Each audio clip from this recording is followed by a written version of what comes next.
Why do so many people like working at the Southeast Missouri Mental Health Center? The pay is awesome. What we do for our clients is awesome. The coworkers that we have, the staff, everybody, it's just, they're all welcoming. I feel very supported. It's a great network of people that we have working here. We really work together, I think, to try to improve the lives of those that we serve. The insurance is phenomenal. The cost is minimal. They're good to us. And the benefits are so great, you can't beat it. Apply today.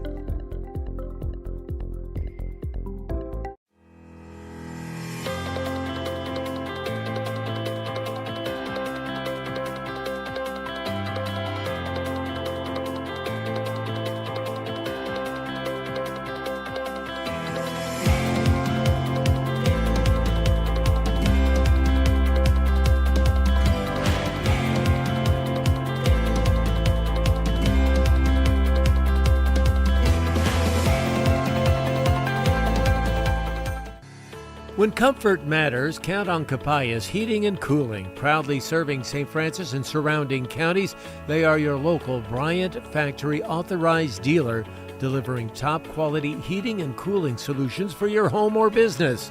Founded in 2004 by Chuck Capayas, a family-owned and operated company that you can trust. Visit capayasheatingandcooling.com today. Capayas Heating and Cooling in Farmington, 756-1224. Looking for your next car, truck, van, or SUV? Point to Pettis. At Pettis Automotive, service, affordability, and selection are more than just words. They're the foundation of everything they do. You'll see the selection when you drive by any of their 3 locations. You'll feel the affordability when you talk to their experienced sales team. And you'll love the service every time you come in for maintenance. New or pre-owned, from Farmington to Fredericktown to DeSoto, point to Pettis. Visit pettisauto.com. Point to Pettis. Hey, this is Coach Casey from Potosi Football, and you're watching Knuckleball Primetime.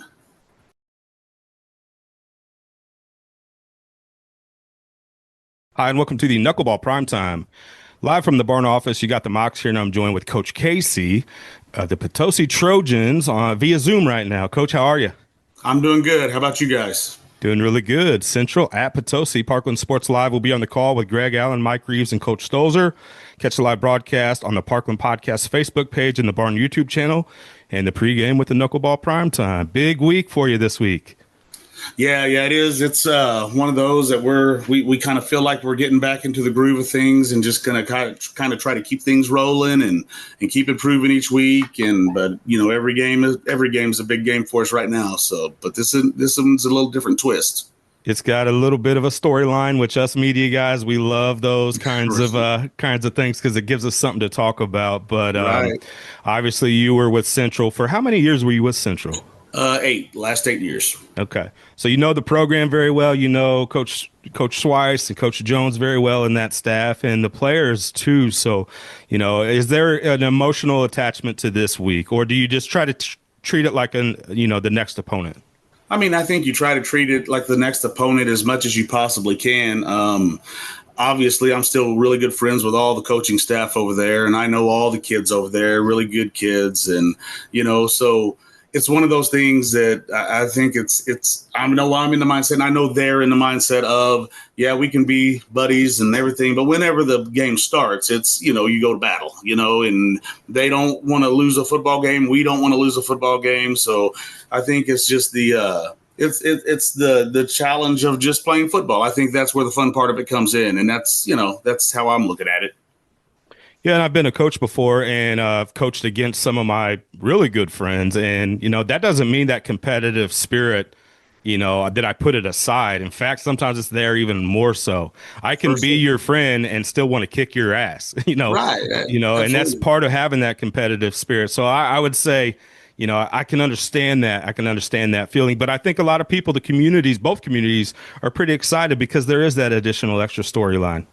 Yeah, it does add a little different twist than what I guess we're kind of used to, I mean, like you said, I know all their coaches. I know all their players. I just have a good understanding of of how they like to do things. Now, I also know them well enough too to where they're not going to go in with just the same things that we've done over the past however many years too. When we were all together, they're going to add some twists to things, and vice versa. I mean, we do a lot of the things that we did when I was at Central the last 8 years. A lot of good things out of that. So anywhere you go, you try to take the really, really good things out of it and use, and then you try to add your own little mixes that are extra to it, obviously. And I mean, we had a pretty good run over there. So, I mean, a lot of things that were used over there, were implemented here as well, just because of the success factor that it had. So, I mean, and obviously we have to adjust some of the things that we do this week. And,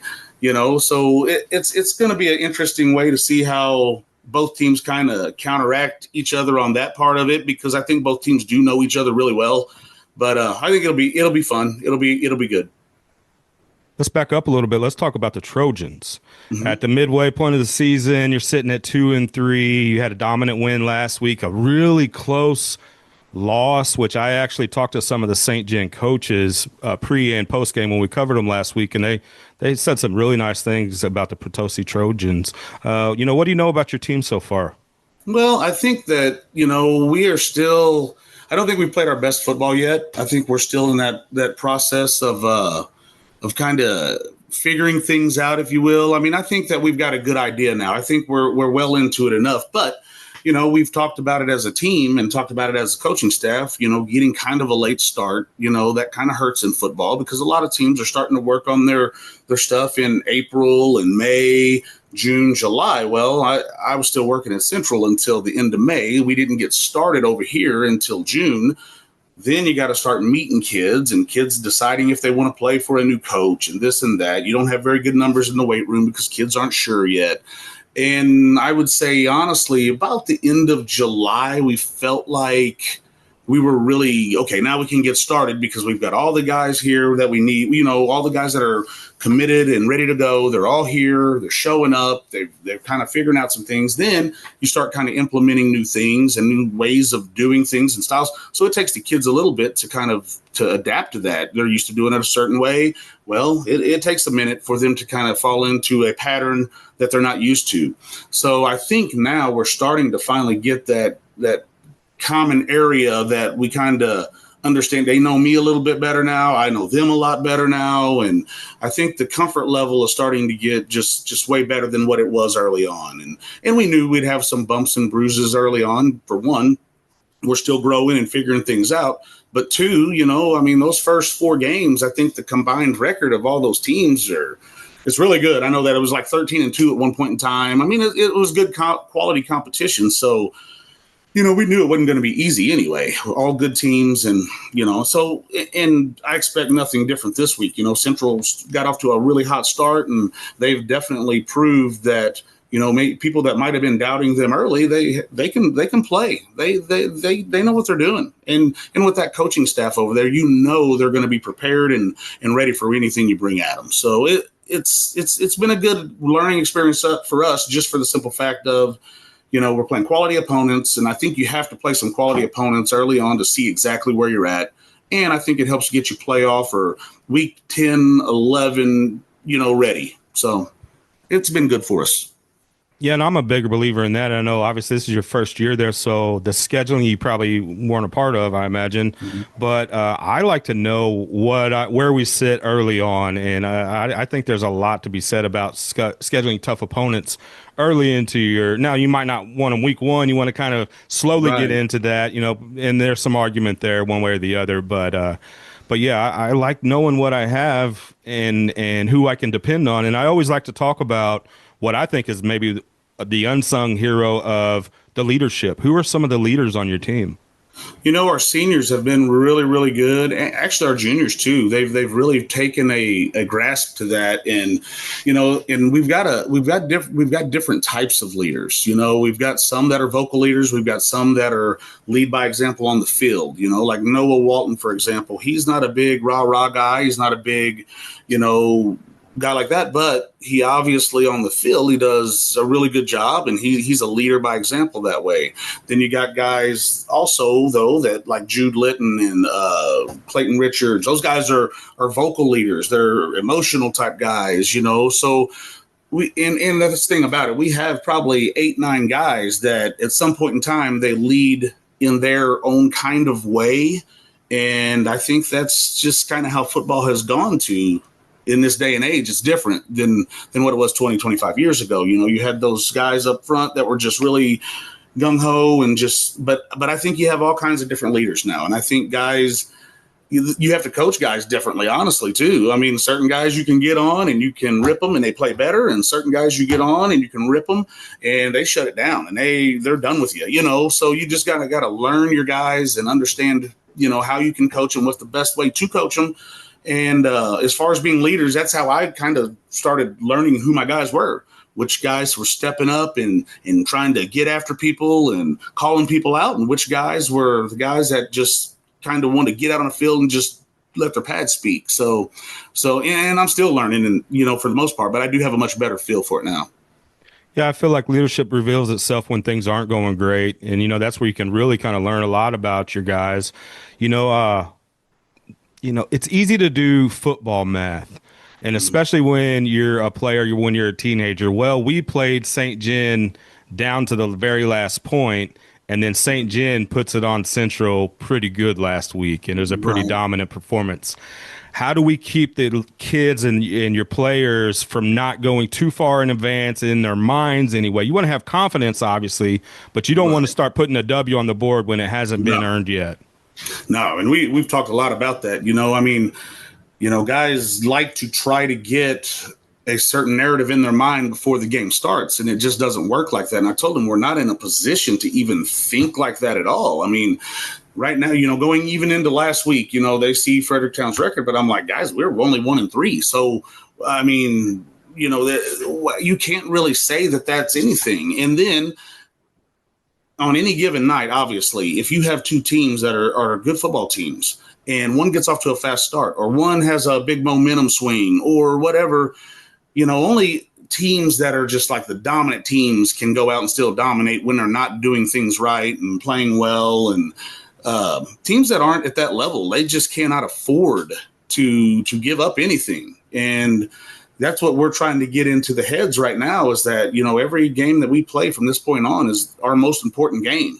And everything that you do is going to depend on who you're playing in week 10 and if you're having to travel or if you're going to be at home or, and just trying to get that mindset of week by week and just taking care of business, trying to get off to as good a start as we can get in games and not have to dig from behind and, just trying to get that whole mindset of, okay, let's go in and just grind and do what we got to do here and start from the very beginning. So that's been a little bit of a shift as well for me, but we're getting there. Central can be a bit of a two-headed monster in that they can get big and physical with, 23, and I think he's coming back this week. I've heard that he's healthy to come back this week. So they can come right at you and run, and he runs hard, and, the line does a good job. But then they also have playmakers, and number 11 being one of them. So they can spread they can come straight at you vertically, but they can also spread the field out horizontally. You're basically having to prepare for two different styles, completely different styles, because they've shown both on film. There were times we covered the Jefferson game, I think week 2, and they showed both styles and had success with both. I'm sure that makes it difficult to prepare for. And how do you prepare for that? Is it staying pretty basey in your coverages and in your defenses and then making adjustments and not trying to give away too much of your game plan? Right. But I guess just in general, how do you prepare for two different styles like that? Well, and that's the thing about it. We know August is he's a really good young football player, and I know that because I've coached him. I've been around him. He's a hard worker. He runs hard. He's just a good football player. He has a nose for the ball. He runs really hard. And we know that we're going to have to bring multiple hats to the ball to be able to take care of him. We're going to be fitting things properly and doing all that stuff. But like you said, on the other side of that, Karras is one of the most athletic kids in the conference as well. He's fast, he's quick, he can jump, he's He's pretty heady with the ball. You know, in defensively, if you try to throw at him, he can make a play on you and make you pay for it. So yeah, you're right. I think you have to go into your base stuff and basically just the basic fundamentals of day one, and understand where guys are at on the field. What do they like to do? How can they hurt you? And I think you got to mix it up a little bit on them. You know, Coach Schweiss is probably the best I've ever seen at like spark plays and like creating situations where he gets your eyes going one way and something's happening over here or something's going over, you know, and he is really, really, really good at that. And that's one of those things that we've been working for stuff like that all week, you know, and it's been in the back of our guys' minds entire week to know who's eligible, know who's ineligible as far as receivers and doing all those little things. But yeah, he is really good at it. And it's kind of a preparation week for everything, you know, kind of almost back to the beginning of the season when you're working on everything and just trying to make yourself better. That's what we want to do, making sure guys know where their eyes are relating. What receiver is your eyes going to? He does this. What are your eyes go to now? And then offensively, same thing, you know, just guys understanding who you block. Okay, well, what if this guy moves over? What if he's here? Now, what does that change? How do we just making sure we're able to react to things and basically do the basic stuff and be able to do it fast, you know, because if we're out there thinking, we're probably not going to play as fast. And, you know, just we want to be able to play fast and play without as few hiccups as possible. When you talk about basics, I think about tackling. Yes. And again, two styles of it's going to take more than one to get 23 down. Yeah. And it's going to take great technique to get 11 down, especially in the open field. So to me, it does kind of go back to that, is that we need to rally to the ball always. We need to have good eye discipline where our eyes are, especially when you're talking about, you know, having an eligible lineman that looks the part or whatever, and some of that trickery that can be thrown in there and those little things that Schweiss likes to do. And especially, I would say, you knowing the system so well, you knowing him so well, I imagine he might be scripting something up that maybe you aren't aware of or haven't seen before. Sure. So, and I think there's some gamesmanship in that a little bit, but yeah, I agree. I think especially on the defense when covering their offense, it has to come back down to basics of just having good eye discipline, good read discipline, and then making the tackle when you need to. Yep, and I think that's one of the areas where we've been getting better at. We still got a ways to go, but this will be a good test for us to see if we can do it or not. Talk about your experience, your guys that aren't too, you know, their eyes don't get too big on Friday nights. You know, you have some people that have been, especially some of your skill guys that have been here before. They've played Central before, and they've played in big games before. So talk about your experience with your players. Yeah, well, I mean, that's one of the things we've talked about too. You know, just last night in the locker room, we talked about, okay, who in this room has ever beaten Central on a Friday night in a football game? And obviously 0 hands have raised up, you know, so, you know, it's one of those things that right there is already something for you to go out and play for and try to accomplish something that, you know, seniors, this is possibly your last chance to ever play. You never know. And so we talked a lot about that, you know, where you guys, you've played them many times, but it's not ended up the way that you've wanted it to end up. This is what we've got to get going here. We've got to try to figure this thing out, and we've got to play at a level where we can maybe make that happen for you. But you know, it's one of the things too that some guys have played in bigger games, some guys haven't, and these are the types of games you have to win to be able to get to those games that later on down the line that you do want to be playing in. I know we take it one game at a time, right? Yep, for sure. This is a pretty big game. Yeah.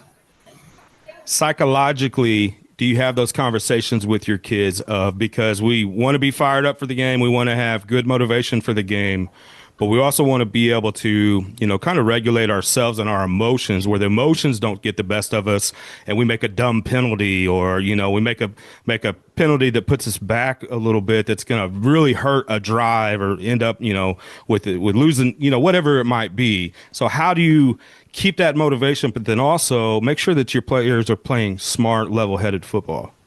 Yeah, it's a fine line. I mean, it's one of those things you definitely want them to have that emotion, but you want them to be locked in enough too to where they're doing their job and they understand their fits. And like we talk about all the time, it's an 11-piece puzzle. But if one person up front doesn't do their job, or they're trying to do something more than their job, and it opens up a gap bigger than what it needs to be, now the linebacker can't fit. Now all of a sudden the safety's having to readjust, and just trusting the process and trusting that your buddy's going to do his job. I don't have to do more than my job. I just have to do my job. And I think that, we're like I said, we're getting better at that. Guys have not 100% fully trusted that in every game that we've played this year. But we're getting better at it. And that's all I can really ask for, is week by week, just getting a little better each week. And, just making sure that, and here's another thing that you add into it, that it's homecoming. So that's always extra things going on throughout the week, and distractions and this and that. And, it's fun. Don't get me wrong. It's been a blast even already, but as a coach, you sit there and you worry about those type of things. Are we going to be locked in as much as we need to be locked in? But so far they've been pretty good at, and I don't, I think that they want to compete. I think that they know that they have a chance to go out and have a chance to compete in the game. And I think they're excited about that. We've covered Central quite a bit this season so far, and the people that have had success with them, or even, played in close games with them, the thing that stood out to me is it was teams that would match their physicality. Mm-hmm. Because I specifically think about their defense, and that's a Coach Jones coach defense, and you know what that means. Right. You better be bringing it, and it's to do your job, right? And I think it's maybe was even on your championship shirts or something. Mm-hmm. Do your job. So they're going to be disciplined, but then also with that, the physical aspect of it. And I would say Jefferson did a good job of matching their physicality too. Even, Central ended up winning that game. But, from personal experience and seeing that, how much do you preach that physicality matching, or even, going excessive to match and overcome their physicality with your own? Yeah, I mean, we've got to make sure. That's one of the things. We try not to get bullied up front. And that's one of the biggest talks every single day that we talk about it. We have to control the line of scrimmage. That's where the game's going to be won and lost.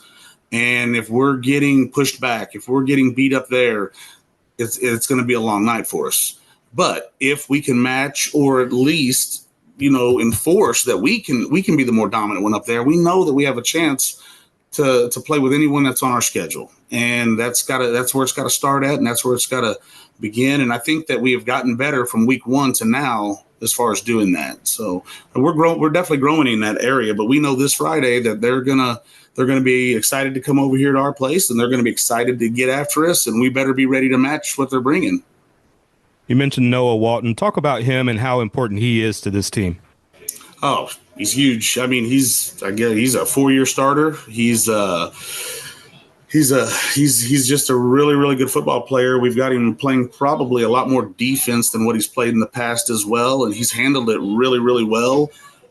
He's had to carry the ball a lot, but the good thing about it is we've also got a couple other guys that can carry it. With Carter Pyatt, he shares a lot of the load with him too, so we don't feel bad at all handing the ball to Carter, because he's a pretty good running back as well. And that's a time where we can give Noah a little bit of a break. We don't got to give it to him 25 times or 30 times. Those two can split the load, and then we've got a couple others that we can even sprinkle in the mix as well. We feel like we balance it out well enough with the run and pass as well. We feel like we got a few weapons on the outside as well, so we're just really trying to monitor Noah's workload early in the season, especially. But Noah's been awesome. He's been great. He's done everything we ever asked. He's super coachable. He's definitely, I consider him to be one of the top running backs in Southeast Missouri. I just, and I might be a little biased, but he's pretty good. He's pretty stinking good. Talk a little bit about the Potosi community and how they've embraced you. Obviously, you're very familiar with that community and how it can be a tight-knit community, and they love their Potosi Trojans. Coming back, I know it was the announcement was received very well. And have you, what was that experience like coming back into the community that can be so tight-knit? Yeah, it was really neat, because at first I didn't know what to expect, but it was kind of overwhelming. It was really neat. I had a lot of people reaching out to me, especially a lot of former players and things like that were really excited to hear that I was coming back, and it was it really confirmed, okay, yeah, you're doing the right thing here, but it was really neat, and it's been great. From that point on, it's been really cool. And like I said, people don't understand, like over at Potosi, like homecoming week over here is different than anything I've ever seen anywhere else. And it was like that whenever I was here before too. So I wasn't really caught off guard, but it's just, it's crazy the amount of things they do for these guys. These guys are so spoiled during a homecoming week. I mean, there's ice cream sundae bars after practice on Monday and Tuesday. Then there's a fish fry after practice on Wednesday. Then there's a catered meal coming in after practice on Thursday. And these guys are getting presents in their lockers from their locker buddies and this and that and all these treats and stuff throughout the day. And it is really a homecoming experience is a pretty neat thing over here. They take a lot of pride in it. They do it good. And I asked that to ask you this: what would a homecoming win against Central mean this Friday for the community, for the team, and for the program? I think it'd be big. I mean, you have a team that's, pretty close in proximity. It's been a rival kind of over the years in multiple sports. I think that anytime you play a homecoming game, that's always a big thing for the community, because you're going to have a lot more people at the game. It's going to, I would expect it's going to be a packed house. Got a lot of festivities going on around the game and everything else. So I think it would be big, and like I said, none of these kids have ever beat Central on a Friday night anyway. So, I mean, there's a lot of different things that are compiled into one that it would make it a pretty special night. But, at the same time, we know that we've got to go out and we've got to handle business, or, it is what it is. Coach KC with the Potosi Trojans. This is the Knuckleball Primetime via the Barn. Central Rebels at Potosi. Parkland Sports Live will be on the call. Greg Allen, Mike Reeves, and Coach Stolzer. Catch a live broadcast on the Parkland Podcast Facebook page and the Barn YouTube channel, and pregame with the Knuckleball Primetime. Thanks so much, Coach, and good luck to you on Friday. Thank you. I appreciate it. Anytime. For 3 generations, Bauman Oil has proudly served our community. It all started in 1948 when Louis Bauman partnered with Mobil Oil in Crystal City. As the area grew, so did Bauman, fueling homes, farms, and businesses across Jefferson and South St. Louis counties. In 1980, Paul Bauman took the reins, forming Bauman Oil Distributors. Today, the tradition continues with Jeremy Bauman delivering fuel and lubricants across a 7-county region. Bauman Oil, locally owned, community-focused, and here to stay. Want to work for a family-first company? Find out more at baumanoil.com. Hi, this is Trent Quiala, owner of Cornerstone Furniture and Mattress located in Park Hills. Come in now and enjoy all of our top savings with all the top name brands. We have Smith Brothers, Ashley, Southern Motion, England, and many more. We have all the top name appliances as well: LG, GE, Frigidaire, Bosch, and we offer mattresses. We offer free delivery and setup with 0% financing. Come in now and see our perfect selection and our perfect piece for you. Let us turn your house into a home at Cornerstone Furniture and Mattress, located on San Joe Drive in Park Hills. Fuel up your vehicle and body at Potosi Golf on Middle Street in Potosi.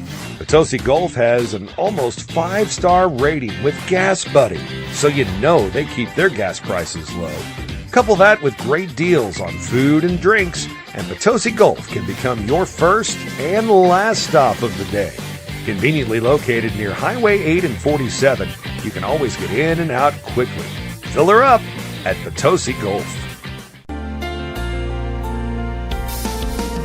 Hi, this is Michelle Day, Marketing Director with Serenity Hospice Care. Are you facing a life-limiting illness and trying to navigate the confusing world of healthcare? Let our professional staff at Serenity Hospice Care help you understand your illness and what options may be available. Serenity offers more than just hospice services. To learn more about our programs and how we can help you or your loved one, contact Serenity Hospice Care today or visit serenityhc.org.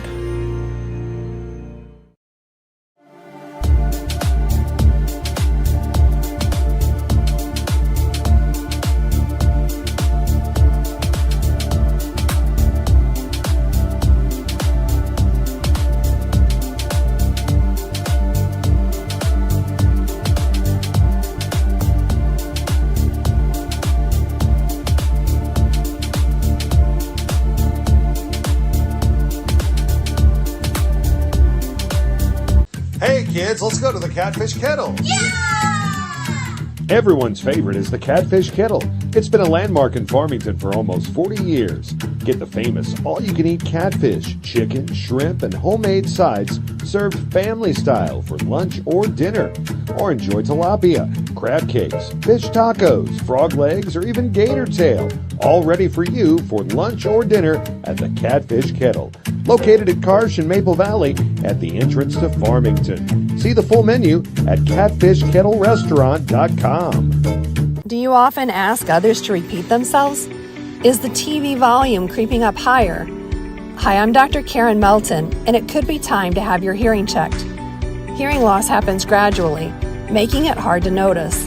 At Hearing Care Partners, we offer thorough hearing evaluations that uncover even subtle changes in your hearing over time. Early detection can improve your hearing and your life. Start prioritizing your hearing today. Schedule your appointment now at hearingcarepartners.com. At Hearing Care Partners, we listen so you can hear. Since 1941, Busenbark Flooring has been Southeast Missouri's trusted name in flooring.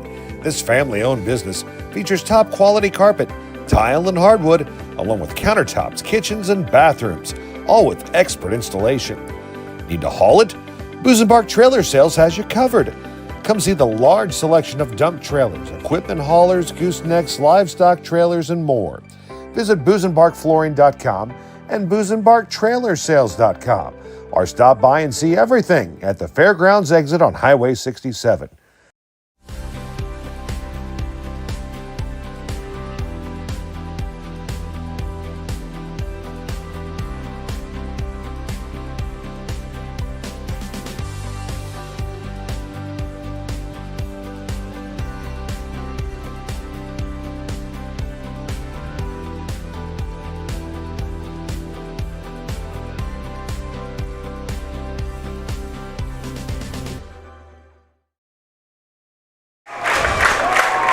Better than halfway through the 2025 high school football season, the jockeying for postseason positioning has begun, and a long-time conference rivalry matchup reaches their 29th installment since 1999 as Park Hills Central heads to Potosi. Good evening, everybody. Welcome to another pleasant high school Friday night of football.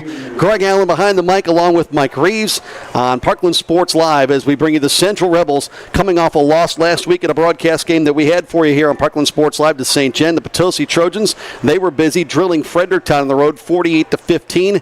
It's usually tight when these two get together. Both these head coaches have told us all week how this is a focus game for both Kory Schweiss and now back in Potosi, former Central coach Mark Casey, back where he spent a number of years from 2008 to 2016. He comes back to lead the Trojans this season and has them sitting at 2-3 coming into this one tonight.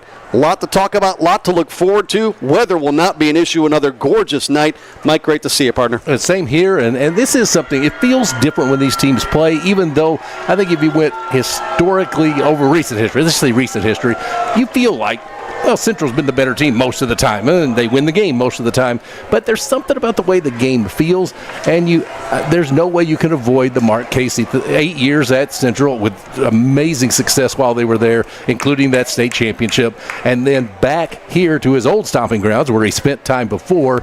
How do you not have that as part of your storyline? It's begging to be talked about. It's right there. And I know you're going to think about familiarity. Well, you know, Coach Casey, he's got to know a lot about what Central's doing. He's over there for 8 years. And you also know that Kory Schweiss is over there going, he doesn't know everything that we do. we got something to surprise for him. And he has, Coach Casey, openly talking to our Chad Winch in the pregame show that you heard tonight. And very basic, hey, we had a lot of success at Central. I brought a lot of that over here. Why not? I mean, so how much of that familiarity is going to be in play tonight as we get these two teams ready to kick it off and play? I'm curious about that, if anything else, and to talk to the coaches later and just say how much of what you saw was exactly what you remember seeing while you guys worked together. It'll be a fun night. As the two teams and players just reach center of the field, you saw a big hug there between Mark Casey and Kory Schweiss as they continue to yuck it up and laugh a little bit. Mike, it's interesting. We were at the Central St. Genevieve game last week, 35-17. Nothing went right for the Central Rebels, and you start to look at some of the numbers in preparation for this one, and there's a huge number that just jumps out and scares the bejesus out of me if I'm the Central Rebels. 119 yards passing and only 49 yards on the ground.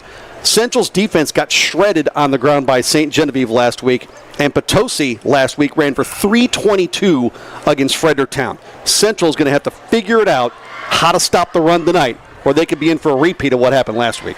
Noah Walton, is he any good? Yeah, okay. Greg, I'll let the fans do the math before I jump in here. 72 carries, 741 yards. All right, yards per carry is a big thing, right? They always talk about that. Good numbers are 4 to 5 yards per carry. I said 5 is a good, yeah. If you get upwards of 5, you're doing really well. Well, those of you that are out and listening to us and watching this stream, all right, I said 72 and 741. If you even have some semblance of math ability, you've got to be thinking to yourself, that's 10. 10 yards a carry.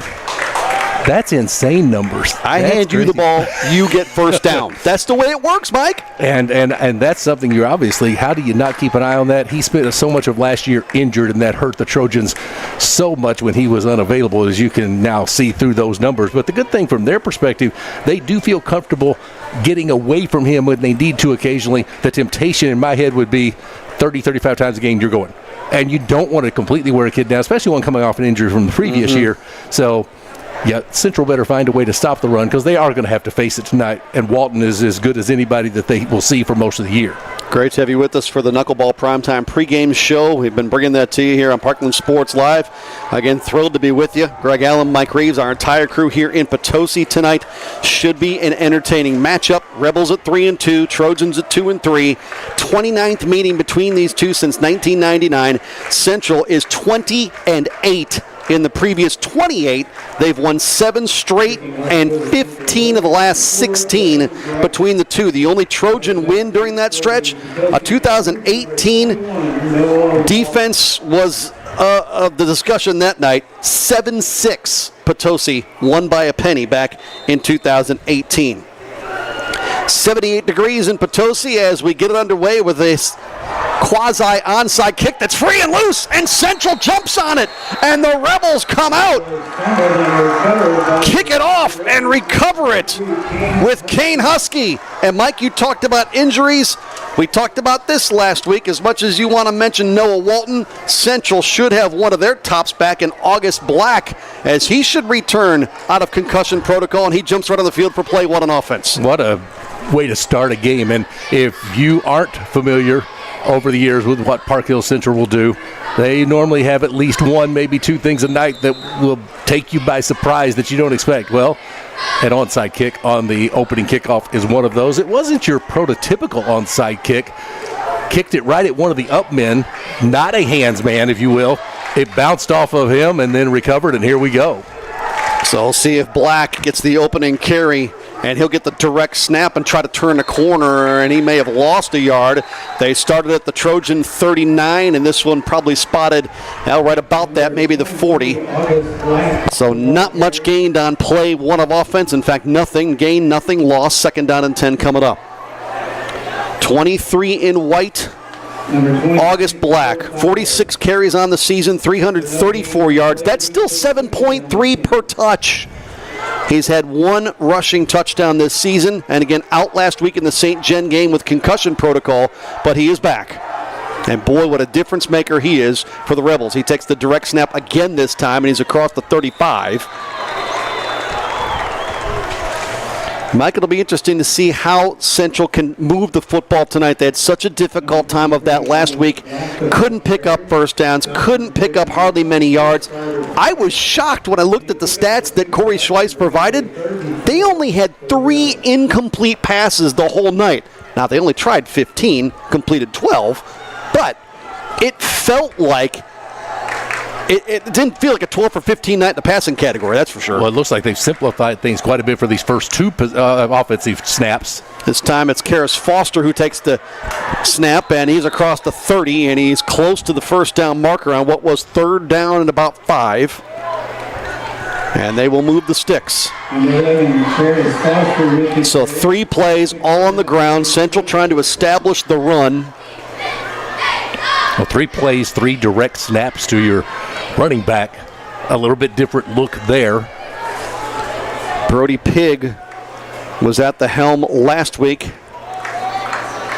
And it's Black and Foster into backfield side by side. Pigg not even out there for the moment.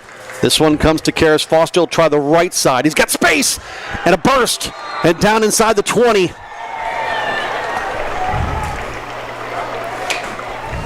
And so for the time being, Brody Pigg, the quarterback last week, 11 of 13 for just 96 yards. Central did have a touchdown through the air, but it came off the hands of the backup, Braden Patterson, in the 4th quarter when he hooked up with Nick Fowler. Greg, 4 snaps into this one, you'd probably just ask yourself, if you hadn't watched Central a little bit, you'd be like, who's their quarterback?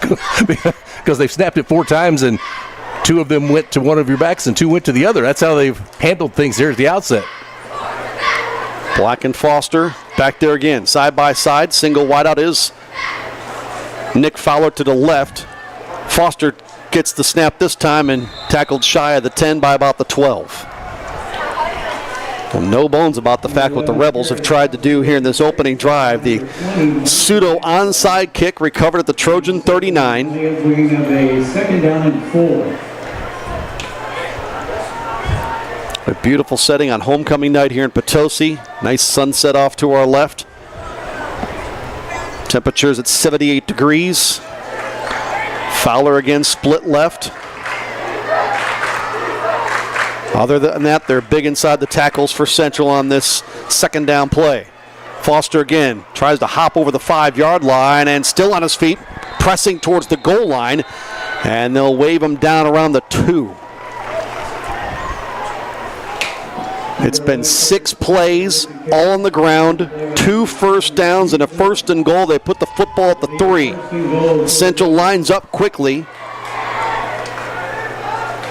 Karis Foster again will take the snap, follow that lead blocker, and into the end zone for a touchdown.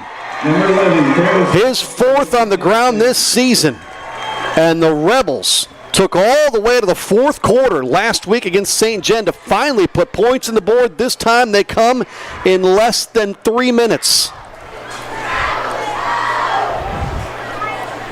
Greg, 7 plays, 39 yards on that drive, and all of them on the ground, all direct snaps, and they made it look easy. Nothing came easy a week ago. High snap, point after, has got plenty leg, and it is good as Central punches it through with Devin Graff. The Rebels are on the board, a 7-0 lead in Trojan Town. Potosi hoping to touch the football on offense when we come back. Why do so many people like working at the Southeast Missouri Mental Health Center? The pay is awesome. What we do for our clients is awesome. The coworkers that we have, the staff, everybody is just, they're all welcoming. I feel very supported. It's a great network of people that we have working here. We really work together, I think, to try to improve the lives of those that we serve. The insurance is phenomenal. The cost is minimal. They're good to us. And the benefits are so great, you can't beat it. Apply today.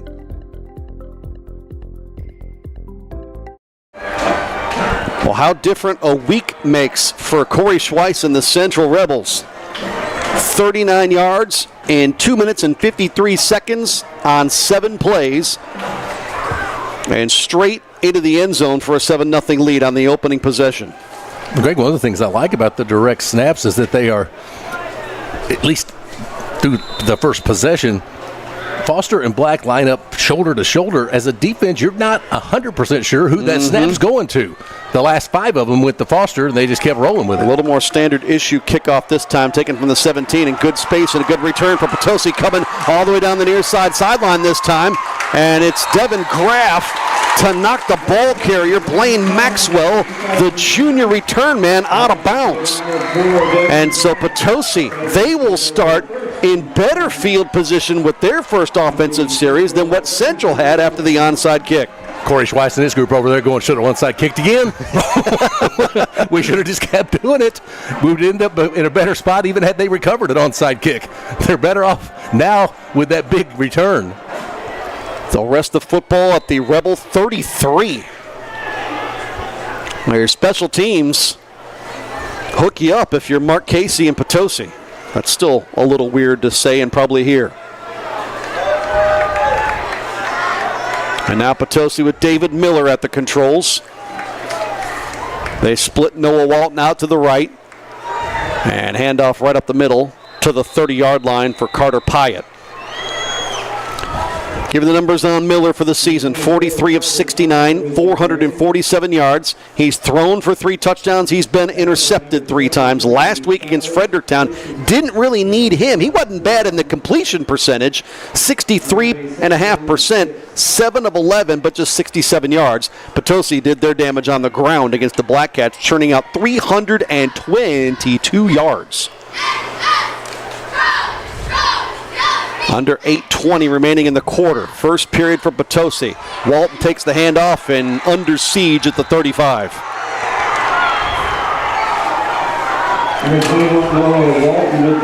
Well, St. Genevieve on the ground. It wasn't as far as could do whatever they wanted against Central, but it was a steady stream of up and down the field when St. Gen's offense was on the field last Friday.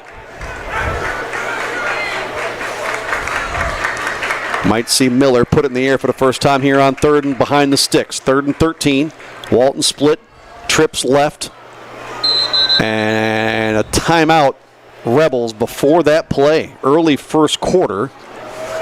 Give us to tell you our coverage tonight sponsored by Bauman Oil, Potosi Golf, Serenity Hospice, and Catfish Kettle. Greg, we talked about this last week too with that Potosi game against St. Genevieve the week prior to Central playing them and St. Genevieve having their way with the Rebels. That was a game 25-24 St. Gen that the Dragons stole late. I mean, even people from St. Genevieve basically said, we should have lost the game. We found a way, we pulled it out. And I know here in Potosi the thought was, that's one we should have had. Mm-hmm. That was there. Well, then you see that St. Genevieve team that went to the wire with Potosi thrash Central like they did, and it made you wonder coming into this, what are we going to see tonight? Because if Potosi played St. Gen that tough, Central didn't really compete very well with them. And the more I thought about it all day, the more I finally came to the conclusion it probably doesn't mean much of anything. It really doesn't, because how you match up against each individual team matters more than what one team does against another. So we've seen here early, Central shown the ability to run it in the first possession. Now Potosi's got this long 3rd down they have to deal with. Miller out of the gun on 3rd and 13. It left me wondering which of those 2 games that you just mentioned was the oxymoron, the Potosi St. Gen game or the Central St. Gen game. Hopefully tonight will help decide that. And a big 3rd down play early for Potosi. Miller going to try to keep it and run for it. He's got room up the middle. Breaks the tackle, has the first down, and down to the 15-yard line. The broken tackle, he almost lost the football, but able to hang on, and Potosi's on the move. 21 yards on that gain, so facing that 3rd and long, and you find a way to get it on the ground. Coming into last week in Fredericktown, Potosi had dropped 3 of their first 4, the only win at Charleston, 39-8. Other than that, losses to St. Clair Valley Catholic and that St. Gen game by a penny, 25-24. Dragons scoring on a 70-plus yard touchdown play to seal the deal and pull out a win. Walton on the ground this time. Mike gave you some of his numbers. 10.3 yards per touch. He's scored 11 times on the ground this year. Well, we hyped up the 10 yards per game so big that he comes out tonight and has 2 carries for -5. That makes the color commentator look great whenever you spend that much time hyping the guy's yards per carry, and it's like he's going backwards in this game. Also kills his average. I don't think that going backwards is going to happen all night. Probably not. 6.5 to go first quarter. Miller on the snap, going to keep it himself, try left side, and immediately met by 2 Rebel defenders, led by Max Woods on the tackle. David Miller with the carry. Woods was in on 11 tackles last week in the St. Gen game on the season. 23 solos and 29 assisted tackles for Max Woods. It's been a big part of that Rebel defense. Potosi was to crawl up on 6 minutes to go. They're in the red zone. on what is 3rd and 7 from the 12.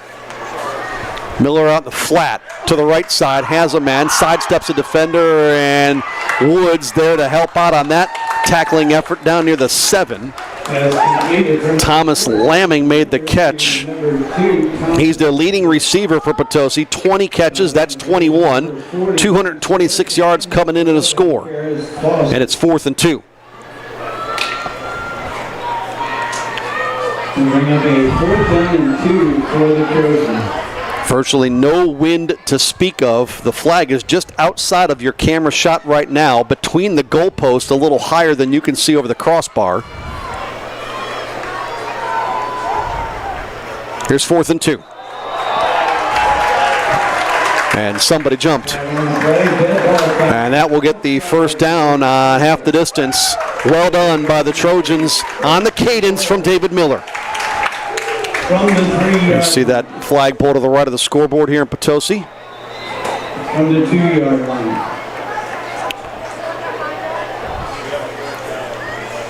I got all the details right there in that shot. Don't even need to say anything.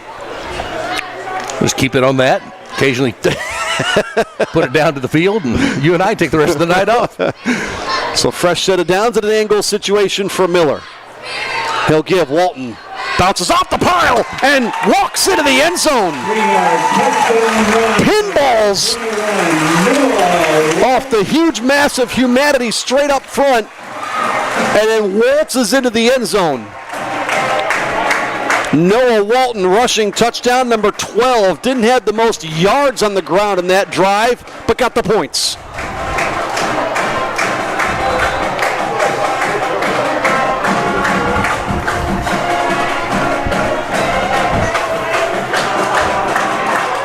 So each team with a 3-yard touchdown run, and Trojans trying to tie it up here with the point after. And that one sneaks just inside the left upright. 4:48 to go in the first quarter. We are deadlocked, 7-all in Potosi.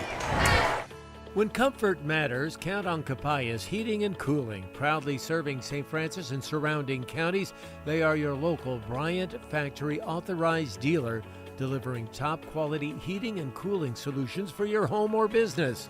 Founded in 2004 by Chuck Capayas, a family-owned and operated company that you can trust. Visit capayasheatingandcooling.com today. Capayas Heating and Cooling in Farmington, 756-1224. Under 5 minutes to go first quarter. We're all even here in Potosi as Noah Walton answers the Karis Foster touchdown run. You'll see it right here.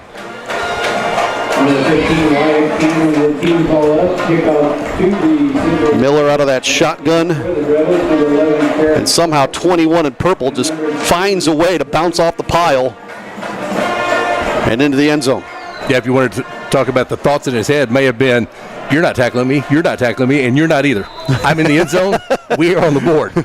Because he had to go through a massive humanity to get into the end zone. Kind of love the response. You know, you talked about these coaches over the years, talk about act like you've been there before, act like you've done it before. He got to the end zone, tossed it to the referee, and said, all right, I've done this before 11 times prior to that this year and many times of my career, so you take the ball, we'll kick it, and let's keep going. It's the first quarter, we're going to be tied. I did like that. I did note it. I did like it. Yep. I mean, the rules for high school are very strict in terms of your celebrations, and okay, but still, you know, it's just, I'm in the end zone. I know I'm here. You're the ref. You need the ball. Here you go. Here you go. We're going to kick the extra point now. That's a big answer. After you have an onside kick go against you, then your opponent just runs it at you and runs it down the field. It's a nice response. So we'll see what the Rebels do here from their own 42. Kind of a pseudo onside kick from Potosi that time. And Karis Foster bounces off the pile. He's got running room to the left side. He's across midfield. Down the sideline for Foster. And it's Walton with a touchdown saving tackle to haul him down to the 26. How about that from Karis Foster? A 32-yard pickup. And we might be in for a shootout tonight. Boy, Foster changed directions right as he met that pile, and kind of what Walton had on the touchdown run. Walton only had to go 3 yards. Foster could have gone for 60. He went for 32. You could have an offensive shootout tonight with the ball rarely being thrown in the air. I mean, we're seeing both teams awfully good with the ground game. This time it's Black on the carry. He's right up the middle and not met till he crosses the 20. And Central is running at will tonight. August Black with the carry. Stopped on the play by number 2, Thomas Landon. Your philosophy of your Central remain very simple, that we are running it, they are not coming close to stopping us, and we will not change that until you show you can stop us. Like Kory Schweiss would have given a car payment to be able to run like this last week. It was such a struggle to try to move the football. Black again, this time across the 10. And Mike, he's just bouncing around his own guys. He's really not getting touched at the line of scrimmage until he gets to the next level for Potosi. That's a good way to move the football if you're on offense. Foster 64 yards on the ground. August Black 25 on the ground. That is your 89 yards of Central offense in this one, and they are knocking on the door quickly. Brody Pigg has not been on the field tonight on offense. Same tandem in the backfield, Foster and Black. It's second down, Black on the carry this time. And he spins inside the 5, and he's down to the yard line. The 1 yard line for first and goal Central, and quickly to the line of scrimmage on this play. They're 5th in the drive. Foster had the big chunk play to get him down here, and motion by Foster before the snap came to Black. Foster took off too soon. Yep, without a doubt. Just that quick little stutter step hop to his left where the play was going. And I think the officials are right on top of it. Central's second penalty for 9 yards. Normally, you would really feel from a Central perspective, man, what are we doing? We're 1 yard away. We're right there. But you've run it so well that being at the 6 with downs to play with, it doesn't feel nearly as dramatically bad as it might feel on another night when you're having trouble running the ball. Like last week? Like last week.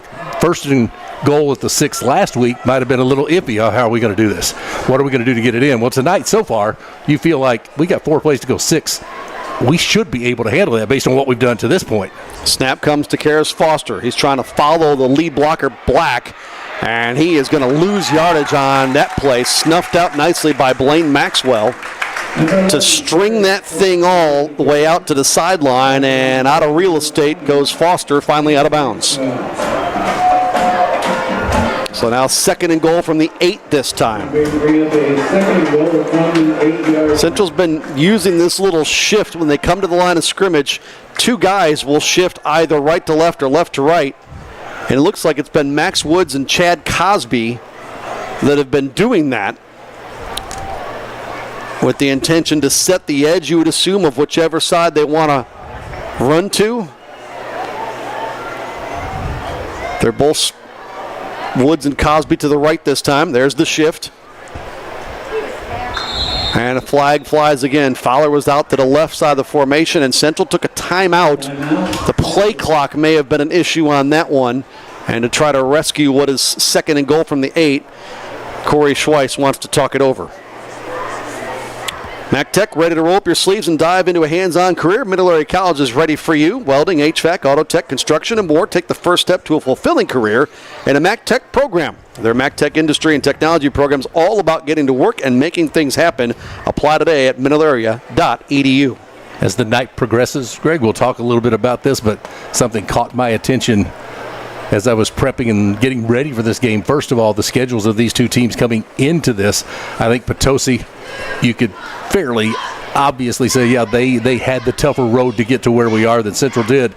But that completely flip-flops after this game tonight. Central is going to run into a really difficult stretch. Maybe good as they get towards the end, find out where you are, all those things that you want to find out. But they will be tested severely over the final 3 weeks of the season. We'll get into it more as we get some time. Tonight wraps up the middle third of the 9-week high school football season. Already into week 7. Next Friday night. North County and Windsor are a scheduled broadcast affair. The Raiders 1-3 coming into tonight. And it'll be a tough assignment. They deal with Festus. Windsor sits 3-2. Here's the snap. Karis Foster straight ahead, and Foster waltzes in from 8 yards out. And his second touchdown run of the night, his 5th on the year. And the penalty not an issue for Central. They're back on the scoreboard with 1:46 to go here in this first quarter. A 3-minute on the nose drive.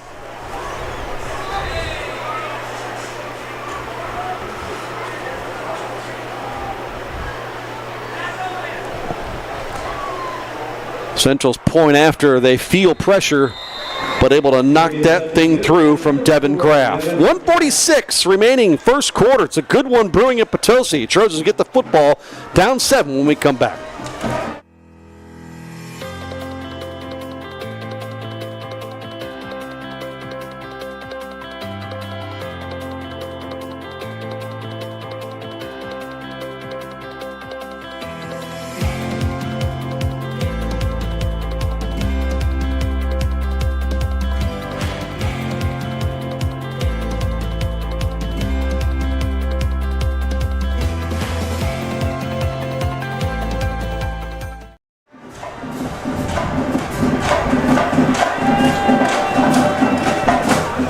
Karis Foster taking his second one in on the night. And Mike, Rebels on the ground are not getting touched at the line of scrimmage. It's great pressure by the front 5 for Central. When you start looking at when are the runners being contacted by the opponent, and most of the plays it's 3, 4, or even 5 yards down past the line. Central, another free ball, it's loose, diving on it to rescue the play at the absolute last minute was Jude Litton, the senior. That ball was free, available, loose, and 3 white shirts were closing in on Litton, and it was an all-out dive for the football. I think this first quarter kind of has the old-fashioned football feel. Go back to the 70s and Oklahoma, Nebraska play. All right, the ball's never going in the air, right? Smash mouth football. Yep.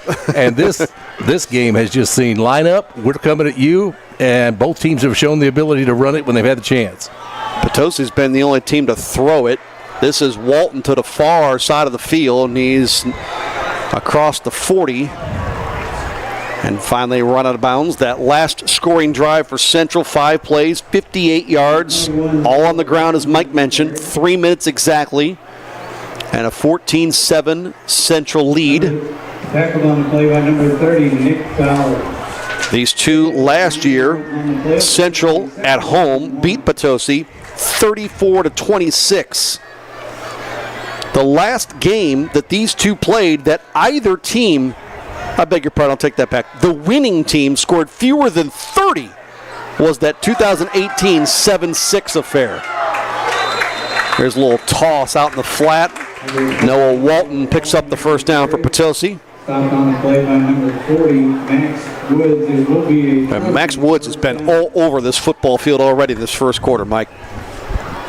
But somebody, has to step up and make those plays and get some things done. I mean, I think either team right now on the defensive side of the ball is going, what can we do to slow down the opponent's running game? Because you take and you use the pseudo onside kick. That's a good way to describe it because it wasn't your prototypical onside kick to start the game. It went 20-25 yards downfield. And it did result in Central getting the ball. But you take that out of the equation, both teams have kind of done the same thing to one another. Dakota Bowers blows up that play. Well, actually, he is not the one that blew it up. Central stacked it up, and then Bowers came up and cleaned it up, bringing Walton to the ground. Potosi will have to run one more play here in this first quarter behind the chains on 2nd and 14. The second run for loss for Walton in this one. His first run of the game went for -6, that one for -4. It means his game totals are 7 carries for 8 yards, not the 10 per carry we've been seeing coming into this one. Another perfect night for high school football as we open up the 10th month of the calendar. Walton left side. This time he's got some running room. He's across midfield and finally wrestled down near the Central 45-yard line. And that should take us to the quarter break. Potosi slowly on the move. They've got a 3rd and 2 coming up on the backside of this break. It's the Rebels in front on a pair of Karis Foster touchdown runs, both inside of 10 yards, and a 14-7 Central lead after 1.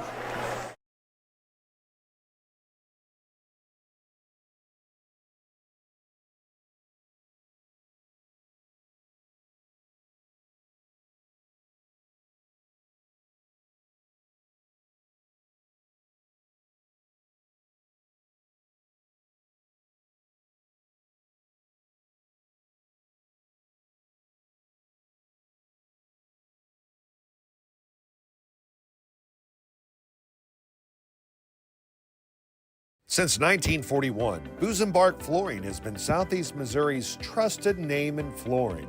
This family-owned business features top-quality carpet, tile, and hardwood, along with countertops, kitchens, and bathrooms, all with expert installation. Need to haul it? Busenbark Trailer Sales has you covered.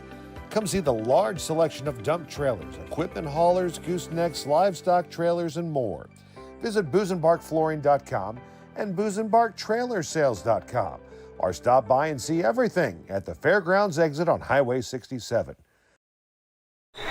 As always, coming up afterwards, the Pettis Automotive player to point to, given to a different player every game. For making a play, you can point to for making a difference in the game. An offensive lineman who makes a key block, a punter who pins the opponent inside the 10, has an onside kick perhaps, or a backup player steps up big to keep the momentum alive. Point to Pettis Automotive, your hometown choice for great vehicles and service. See the difference at pettisauto.com in Farmington, Fredericktown, and DeSoto. And that is enough for the first down on the carry. Number 24, Carter Pyatt. He's their second leading rusher. 49 carries, 270 yards on the ground coming into tonight. He has visited the end zone 4 times this season. Now Miller to throw. Looking deep right side. Great ball, but too far. Intercepted by Black. Down near the goal line, he's going to bring it out. Black's got some speed, and across the 20-yard line, there's a Trojan down behind the play. It's Elliott Akers. That ball was a nice tight spiral by Miller, but just too much on it with his 4th interception. And so that drive stalls out after a 5-play drive, got him into Rebel territory. I mean, it was sort of double coverage down there, but just overthrown. And then Central brings it back to near the 20-yard line, just underway here in quarter 2. Just thinking moments ago, games like this, you keep a real close eye on who takes care of the ball more efficiently, and so far both had done pretty well with doing that. Then you go for the long ball there, and we got to see nothing wrong with that, because a lot of times coaches will tell you run, it sets up what? The pass. But given how well they were running it, it kind of feels like a gut punch to throw it, and then it creates a turnover. And a nice play by Black to read that. He looked more like the intended receiver than the defensive back on that one.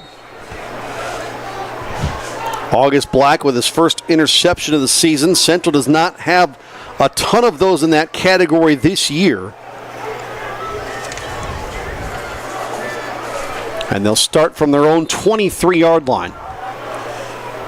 I will say this, too. That return was very important, given that he was a blink away from being tackled inside the 5 after he had the pick. Well, once he got to the 10, I thought he had room maybe to kind of break one. Yeah, and so to get out past the 20 gives you a little room to operate from. Black takes a bobbled snap. Now he's across the 30, maybe to the 35, straight ahead run. Black with the carry. And Thomas Lamming makes that tackle. On the play by number 2. Central has not put the football in the air tonight. Last week, combined between Brody Pigg and Braden Patterson, 12 of 15 for just 119 yards and a touchdown in the 35-7 loss at St. Gen. Rebels are on the road here for the second consecutive week. They're home for the next 2 after this. Valley Catholic and Dexter as they open the final third of the season. Haven't forgotten the conversation about upcoming schedules for the 2. We will get to it. Black again. And that surge is near the 40. Play looked like nothing and ended up gaining 6. And again, it's from that front push that the Rebel front 5 are really getting, which, Mike, makes the fact that Potosi and St. Gen game, that 25-24 Dragon win, is so interesting after we saw what St. Gen did last week to Central. Rebels couldn't do this at all on offense. St. Genevieve, a very physical group up front. Yes. The coaches would better tell us than what we know from here. Is there a little less physicality that Potosi brings, and we know how big St. Genevieve was up front. We don't see quite that same situation tonight, but Central on the ground has basically said whatever we want to do, we're going to be successful doing it. Foster this time not touched until about 8 yards down the field. Then he's bent over backwards near midfield, which makes the fact that Potosi led that game to the final 2-ish minutes even more impressive against St. Genevieve. There is a marker down right in the middle of the field. There's the flag on the play. Personal foul. And it's against Potosi on a face mask. It's their first infraction of the night, but it's a big one. It's a personal foul variety. Central 2 penalties for 9 yards. Karis Foster 80 yards rushing already in this first half. Well, that's on 9 carries. August Black at 49 yards on 7 carries. Well, those are huge numbers.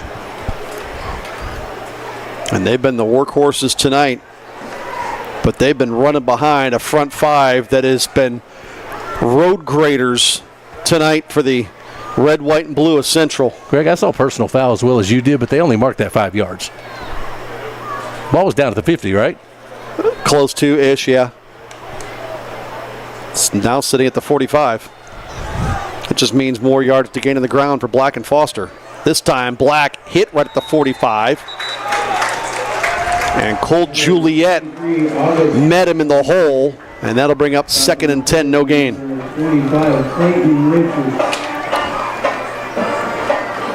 No sight of Brody Pigg tonight thus far. Coming up on 9 minutes to go in this first half. And 9 minutes away from the Southeast Missouri Mental Health Center halftime report. Mike will talk with both head coaches down in the field. If not, I just put your feet to the fire. Now you have to. Now I have to. I've talked to both of them. They're both ready to talk to us at the half, as long as I can make my way through the homecoming crowd and get down there in time. Good luck with that. Black takes the direct snap again and surges forward close to the 40. I mean, Nick Fowler's been lining up as a wide receiver, but he can pretty much just take a chair with him over there and just, on the snap, sit down. Do you have it in the back of your mind? Kind of what Potosi did that unfortunately for them resulted in an interception. That trying to put one up? You're running it. At some point, you've got to believe that everybody's coming up in the box, and do you try to hit one at some juncture? No inclination to do it yet. Let's leave it at that. Single coverage, bottom of your screen, just outside the shot. With Nick Fowler, he's guarded by David Miller, the Trojan quarterback. You can just see Fowler there, 30 in white in that lower right-hand corner. But other than that, everybody else bunched in the middle of the field on this third down play. Black, untouched, through the hole. House call from 40. Wow. And that has got to feel good for August Black. Missed last week against St. Gen, out in concussion protocol. It's his 2nd rushing touchdown of the season. And that burst of speed for Central's backs and the holes that the offensive line are creating tonight. And it has paid dividends for 3 Central rushing touchdowns.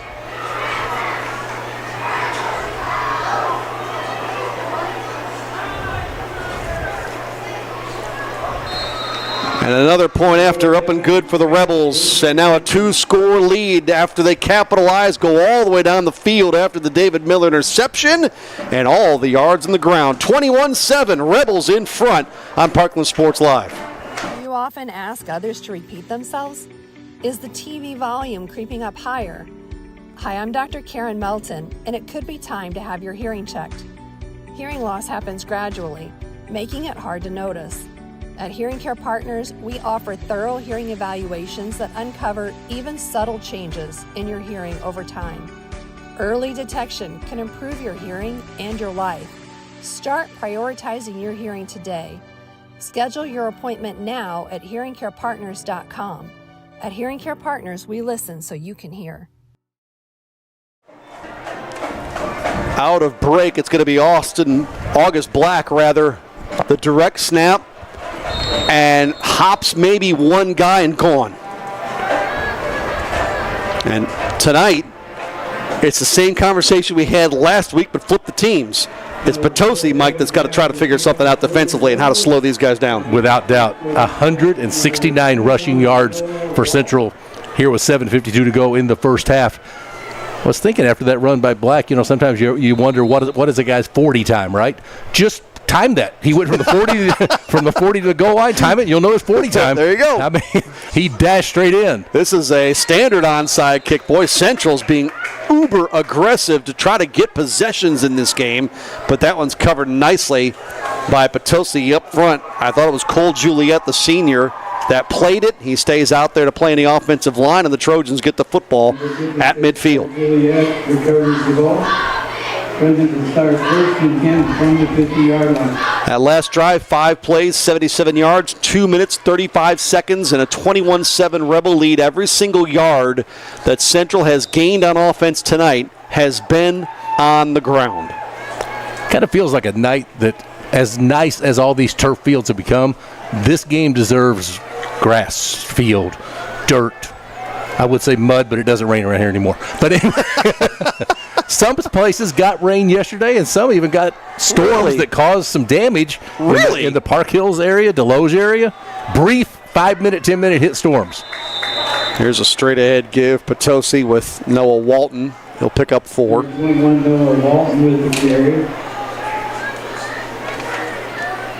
Don't forget afterwards, Domino's Pizza Play by number 30, Nick Fowler. brings you the player of the game. They'll get a coupon for a free large one-topping pizza from their local Domino's in Potosi, St. John, Fredericktown, Bonne Terre, Park Hills, and Farmington. Carry out or delivery. Call your local Domino's or go online right now. Won't be there at half, but it'll be there in the second half. Domino's.com or download the Domino's app today. Who does not have the Domino's app? That's my question. Walton in the flat. He's got a hole. And did they say that was incomplete? The ball hit the turf before he caught it. Boy, that was going to be a huge play. We'll see if we can take a look at that. And if it shows up, it's coming right at you to the bottom of the screen.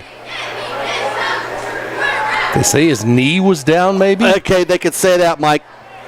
I wasn't watching for that part. I was watching the football. That's probably a better answer of what happened. On now 3rd and 6. That was going to be a nice chunk play for Potosi. He had running room in front of him and a blocker. David Miller already with an interception tonight, his 4th of the season.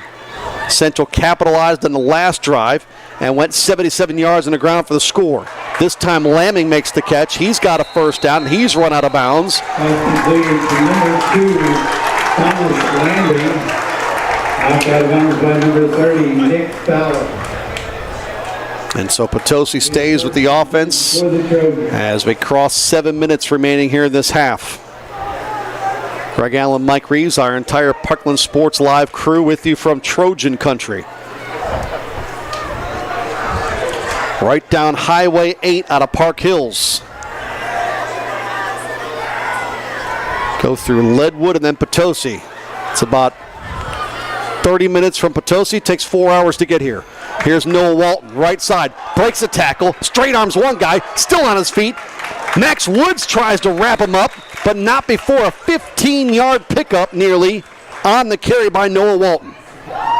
21 Noah Walton with the carry. Officially giving 13 on the carry. He now has 37 on the night. By the way, the 4 hours was an exaggeration, but only by a little. I didn't think it was.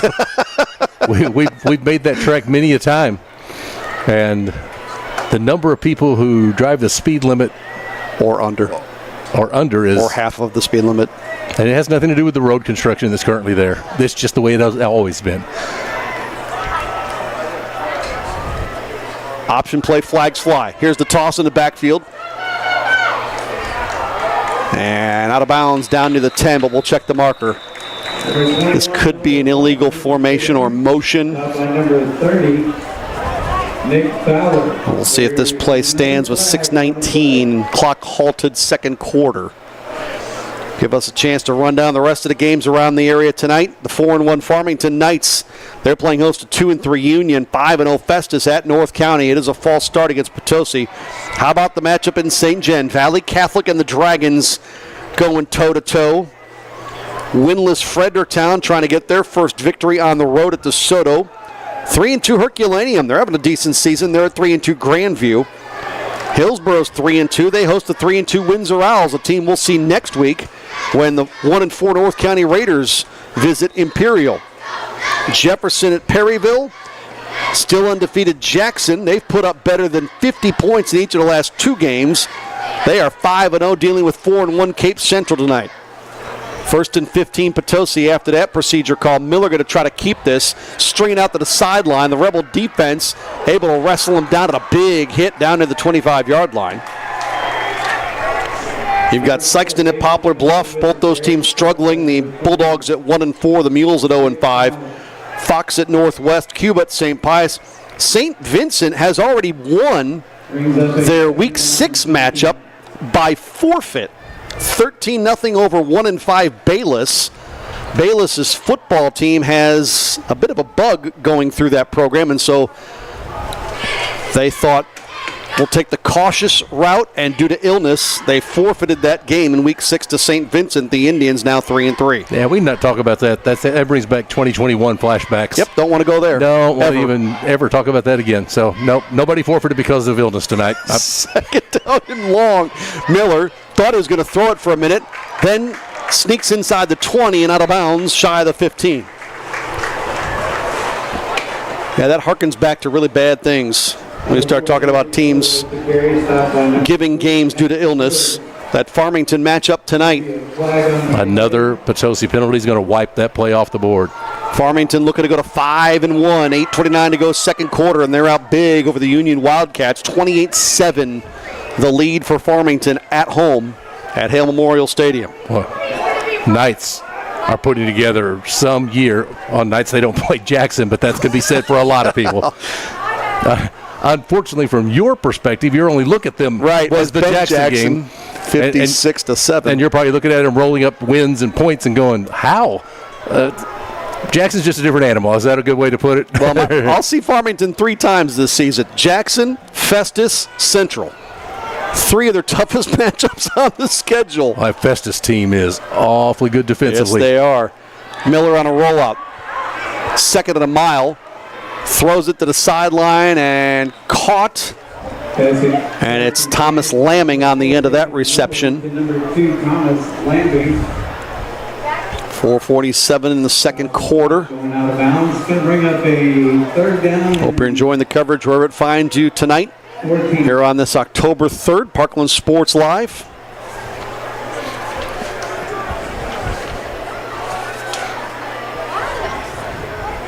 If you're not familiar with it, check out some of their programming, the Parkland Podcast, along with the Barn Media Group. Here's third down and 14. 2 wideouts, 1 to either side. Miller looks left, little hitch route, complete inside the 20 to Blaine Maxwell. Well shy of the first, but he got about 10 of the 14 needed. And now they just stepped off another yard, so it's going to bring up 4th and 2 when it's all said and done. Bring up a 4th down and 3. 2. Kind of a stop route on that left side by Blaine Maxwell, who coming into tonight was just shy of 100 yards receiving on 7 catches.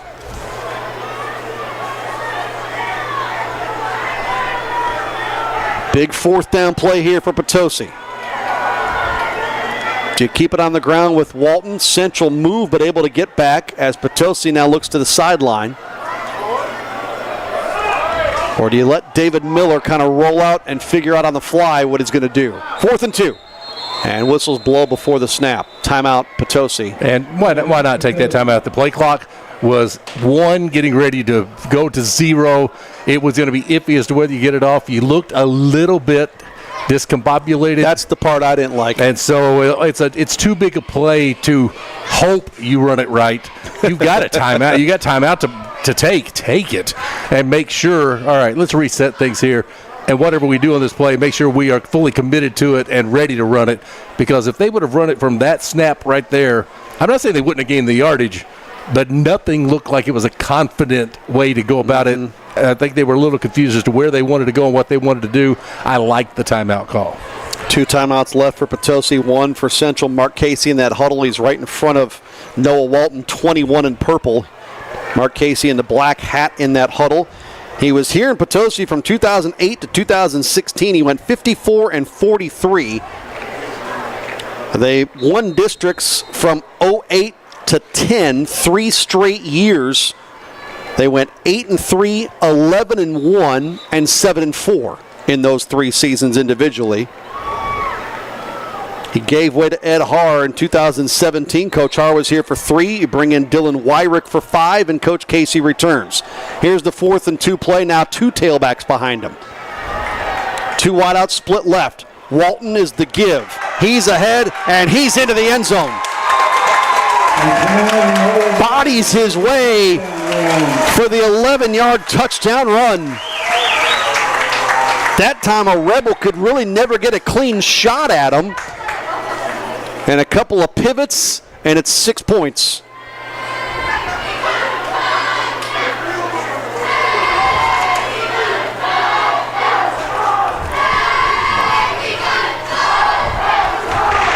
Eight-play drive that goes 50 yards for Potosi.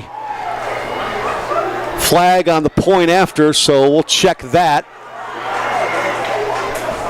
It was good from Wyatt Cannon. And that penalty is against Central. And so Potosi looks like they're going to go for 2 here. Instead of 1, they'll take the football at the 1 instead. It's amazing, Mike, how different coaches take that. From the 2-yard line, now we'll kick it. From the 1-yard line, yeah, we're going to go for it. Like, 1 yard makes a huge difference. And the way both teams have run it tonight, you would think even from the 2, your chance of converting would be pretty good. But they'll try it from the 1. And I'm not even talking high school. I mean, that's all the way up to the NFL. This time Miller lost the football. It was a fake give to Walton. Miller kept it, and it's blown up by Central. 2-point conversion is no good. So no good on the 2-point try, and it's 21-13 is where we sit with 3:46 away from the intermission on Parkland Sports Live. For 3 generations, Bauman Oil has proudly served our community. It all started in 1948 when Louis Bauman partnered with Mobil Oil in Crystal City. As the area grew, so did Bauman, fueling homes, farms, and businesses across Jefferson and South St. Louis counties. In 1980, Paul Bauman took the reins, forming Bauman Oil Distributors. Today, the tradition continues with Jeremy Bauman, delivering fuel and lubricants across a 7-county region. Bauman Oil, locally owned, community-focused, and here to stay. Want to work for a family-first company?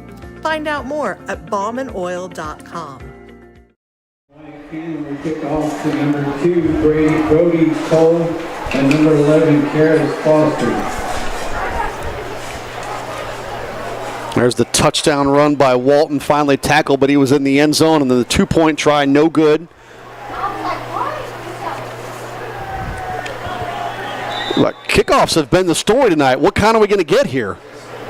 Straight up onside, quasi onside, or a standard kickoff?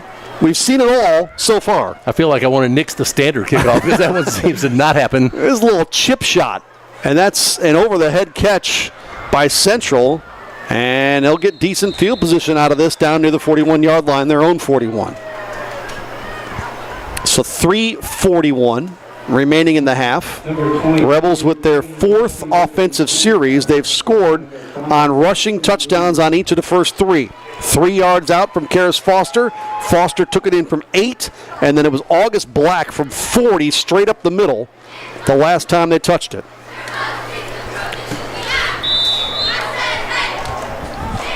(21-13) Rebels in front with the football.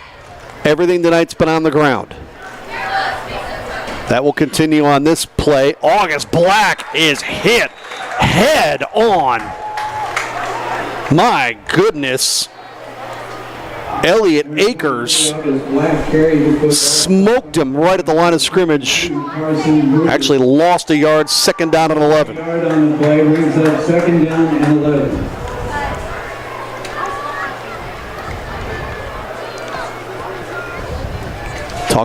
We talked about this last week with Bob Stolzer. How much can teams actually try to do at the half to change things? You know that's one thing Potosi's going to talk about. Filling the holes on the run. Mike, most of the stuff from Central's been between the tackles. It's not been to the outside like this play. And Foster now going backwards. Trojans chasing from all over the place. Foster, nice blindside block in the back. Able to get positive yardage out of this. Why Central sealed that corner and missed the license plate on the blocker. That was something else. As Karis Foster looked dead to rights. That block is going to come from the top right if it's in your shot. It's not on 51. That's the guy on the ground there. Well, he ran about 50 yards to gain 6, but they'll take it. Because he would look like he was going to lose about 20. So 3rd and 5 from the 46. Big play for Potosi if they can hold to maybe get the football back. 2:45 to go in the half right now. A little bit of a low snap. Black crosses the 50 and easily pushes the pile all the way for a first down to the Trojan 45. August Black on the carry, stopped by number 20, Lane Maxwell. So 2:34 and counting in the half. 21-13, Rebels leading with the football. Nick Fowler has his lawn chair split out to the right. Here's the first down play from the Trojan 45. Black and Foster back there, goes to Black. Black, bust through, left side. Another long touchdown run for August Black. 45 yards this time. My goodness, that came out of nowhere. August Black. The Rebel rushing attack has done a complete 180 from what happened last Friday in St. Genevieve. Last week couldn't do anything. Tonight can do whatever they want. Devin Graff for the point after to try to put him up 15 after the missed 2-point conversion last score by Potosi. And he's been money on each of his tries tonight. And Potosi was in a spot where maybe with a third down stop they could get the football back with time. Well, they're going to get it back with time, but after a nice Central touchdown run, it has been impressive what they've done on the ground tonight. A 28-13 lead. We'll take a quick break, come back with the kickoff right after this. Hey kids, let's go to the Catfish Kettle. Yeah! Everyone's favorite is the Catfish Kettle. It's been a landmark in Farmington for almost 40 years. Get the famous all-you-can-eat catfish, chicken, shrimp, and homemade sides served family style for lunch or dinner. Or enjoy tilapia, crab cakes, fish tacos, frog legs, or even gator tail. All ready for you for lunch or dinner at the Catfish Kettle. Located at Karsh in Maple Valley at the entrance to Farmington. See the full menu at catfishkettlerestaurant.com. August Black, he missed all last week with concussion protocol. He had one rushing touchdown on the year. Thought he was stacked up there at the 40. Found a way out of that armada of people. And Karis Foster with 2 on the ground. August Black with 2 on the ground. It's 28-13 Central. A 4-play, 69-yard drive that took 95 seconds. And it is going to be a much different tone in this halftime interview with Kory Schweiss tonight in 2 minutes and 6 game seconds than it was at the half last week in St. Gen. That kick is into no man's land. That is a free live ball that ends up going out of bounds, and that was almost going to be recovered by Central if it hadn't crossed the sideline. So instead, Potosi will have the football with 2:06 to go in their fourth offensive series. And so David Miller in the offense will get it at the 35-yard line.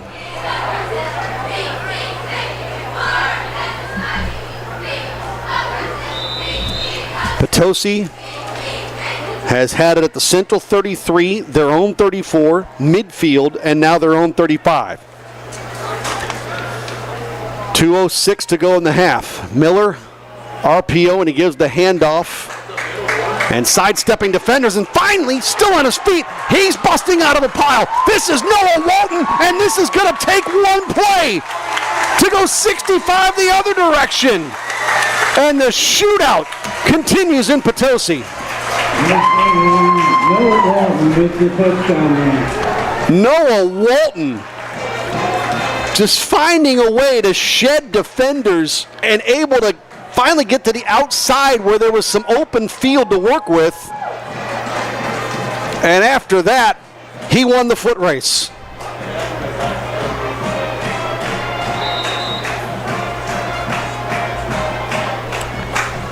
He has joined the rushing party tonight. He has 3 touchdowns on the ground, but his team trailing currently by 9.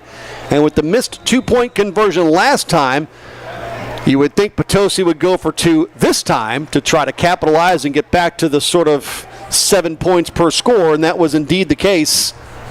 But a timeout called here, their last one of the half by Central. Greg, I was just trying to get to field level. Anything happen while I was coming down here? No, you didn't miss a thing. Okay, just wanted to make sure the score looks different on the board than when I started my trek, so they must have the scoreboard messed up. Holy cow, they're fast and furious. 65-yard touchdown run. Wow. 14 seconds for Noah Walton. And there's your 10.3 yards per average per carry. 11 touchdowns on the year coming in, 3 tonight, 14 on the season, and a monster 2-point conversion coming here for Potosi to try to get this back to a 7-point deficit. Greg, 11 carries for 113. Of course it is. Pretty much smack dab on his per-game average. Potosi is going to try to rush out there. Now they're going to kick it and not go for 2. They're going to go for the standard one with Wyatt Cannon. And he line drives it through. So a 28-20 affair is where we sit. And now maybe a chance with still 152 for Central to add more points. We'll see after this break. Hi, this is Trent Quiala, owner of Cornerstone Furniture Mattress located in Park Hills. Come in now and enjoy all of our top savings with all the top name brands. We have Smith Brothers, Ashley, Southern Motion, England, and many more. We have all the top name appliances as well. LG, GE, Frigidaire, Bosch, and we offer mattresses. We offer free delivery and setup with 0% financing. Come in now and see our perfect selection and our perfect piece for you. Let us turn your house into a home at Cornerstone Furniture Mattress, located on San Joe Drive in Park Hills. Well, how about this run by Noah Walton?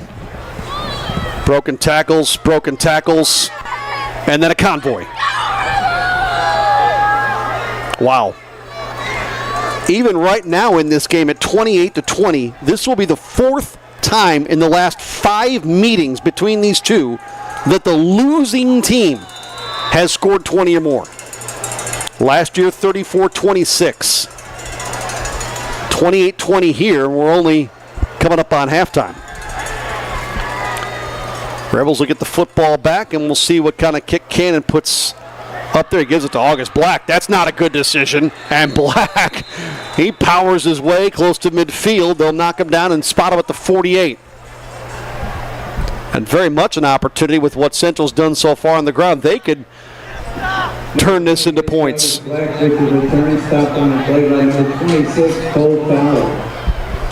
Central's starting field position tonight has been the Trojan 39, and then the next 4 times on their side of 50, their own 42, their own 23, their own 41, their own 48. Haven't put a ball in the air tonight.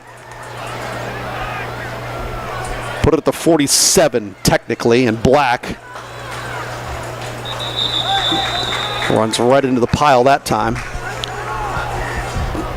I've given it a little extra look this time when running backs have run that play right into the middle. A number of times tonight they've bounced off that pile and found good yardage. 1 yard pickup that time.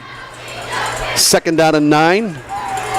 Clock rolling at a minute 24 and Central with an 8-point cushion. Boy, all 11 Trojan defenders within 10 yards of the football. Lone wideout split far to the left. Those 2 men shift to the right side behind the line of scrimmage. Fumbled snap and just jumping out at to secure it is Foster. And that might change Kory Schweiss's thought process. It will definitely change Mark Casey's thought process. The latter is the one that called the timeout this time. Central's out of them. Potosi will take this one. We'll step aside briefly with 56 seconds to go in the half on Parkland Sports Live. Hi, I'm Robin Nagel, and I am the Executive Director at Serenity Hospice Care. I started at Serenity 17 years ago as a social worker, and I've just finished up my first year as a new director. It has always been a profound passion of mine to ensure that our patients are treated with respect, dignity, and most of all, compassion. At Serenity Hospice Care, our staff's #1 priority is excellent patient care. I am honored to continue the mission and values that Serenity Hospice Care was founded on. For information about our services, please visit serenity.hc.org. We told you Noah Walton just over 10 yards a carry.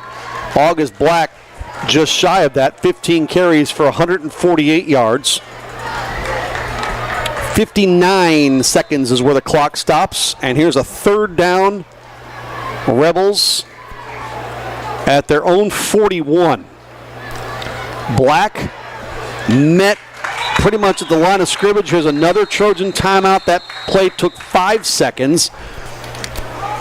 And Mark Casey has done a good job to navigate the clock here, knowing his club is chasing a touchdown.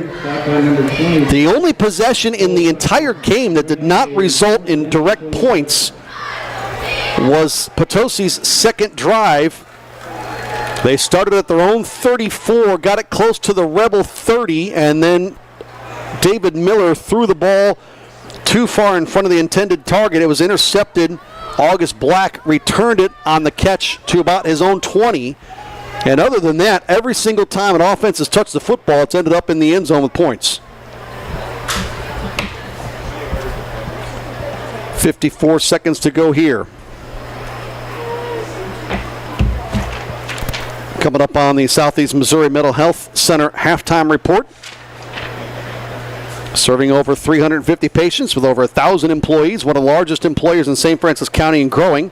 Find out how you can become part of our family by scheduling an interview today at dmh.mo.gov or call 218-6800, providing mental health services since 1903 down in Farmington. So punting situation for the first time of the night for either club.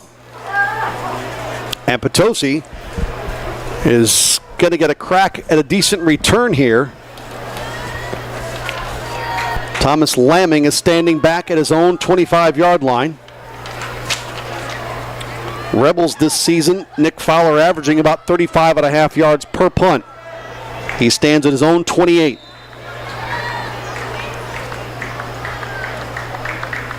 Come on, Wild!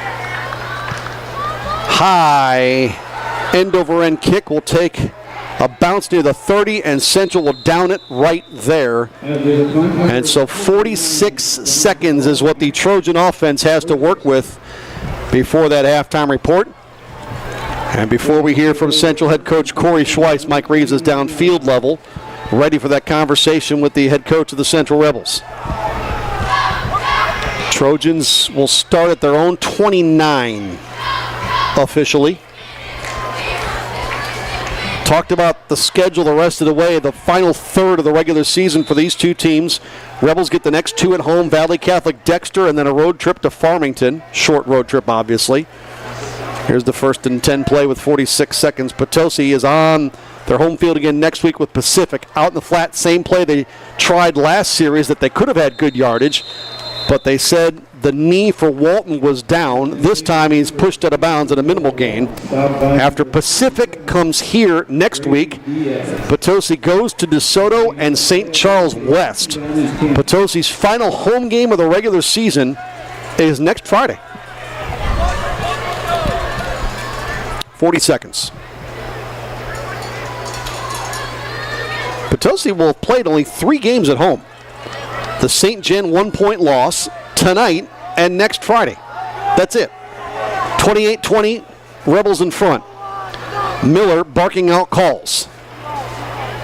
To pass over the middle and incomplete. He wanted Cole Fowler throwing a tick behind him. And now 3rd and 10, and if you're Potosi, you don't want to do anything too risky here. You tried to push the envelope a little bit by using your timeouts to conserve as much time for your offense as you could. But on 2 plays that gain you nothing, now you're staring 3rd and 10 in the face with 37 seconds left. And Central's out of timeout, so if you put it on the ground and don't gain anything, you could run the clock out right here. Central can't stop it. Jude Litton split out to the right. Blaine Maxwell heads that way as well, as does Thomas Lamming. Play clock was at 1. Miller rolls to the right. Pass caught. Lots of work for Lamming to do, and close to a first down, but short. One of the Trojans on the field was calling timeout, but they don't have any. And for the moment, this is 4th down. 18 seconds to go, and you're at your own 38. Boy, if I'm Miller, I just let this thing run out. They're going to snap it.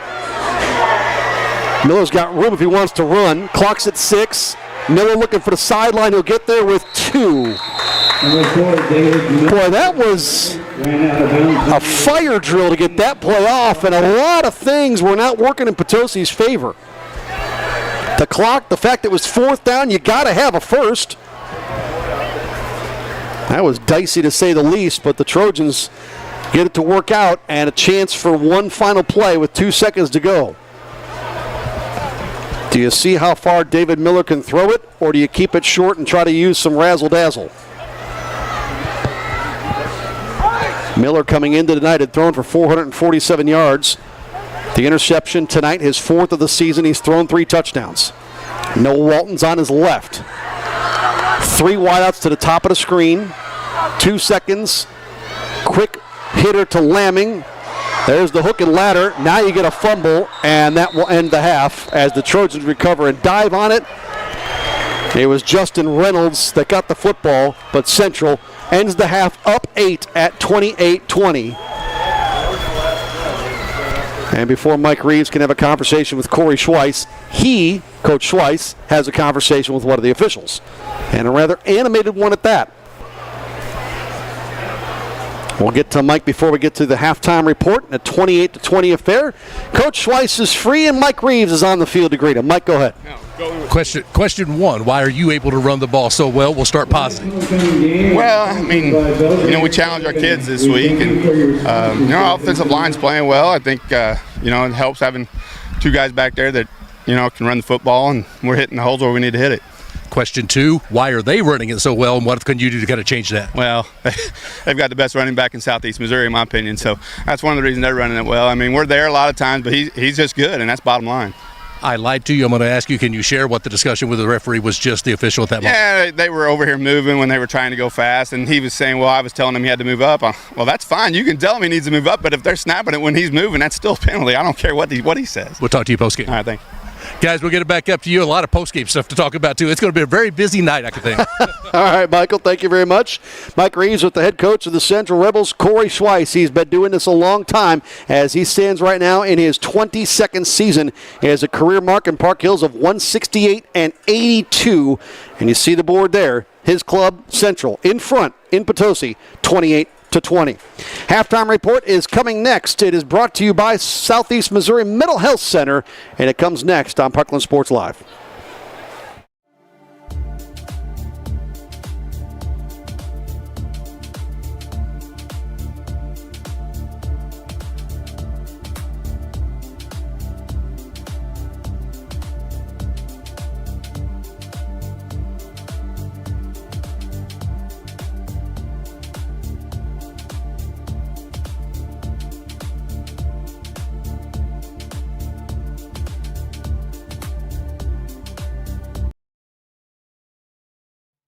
Fuel up your vehicle and body at Potosi Golf on Middle Street in Potosi. Potosi Golf has an almost 5-star rating with Gas Buddy, so you know they keep their gas prices low. Couple that with great deals on food and drinks, and Potosi Golf can become your first and last stop of the day. Conveniently located near Highway 8 and 47, you can always get in and out quickly. Fill her up at Potosi Golf. Looking for top-quality custom sportswear and activewear? Look no further than Nouveau Athletic. Nouveau Athletic blends innovative design with affordability, revolutionizing activewear for athletes, teams, and enthusiasts alike.